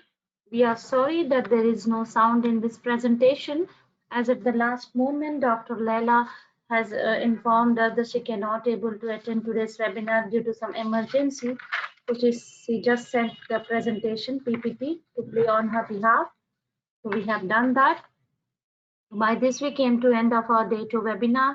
I would like to thank all the attendees and participants of today's webinar. Hope you enjoyed this and gained some knowledge. So, and we'll be very glad if you could join us in our next webinar, which will be scheduled, and the dates will be informed to you by email. And we'll be very happy if you could share your opinion or feedback with us. Thank you and have a nice day.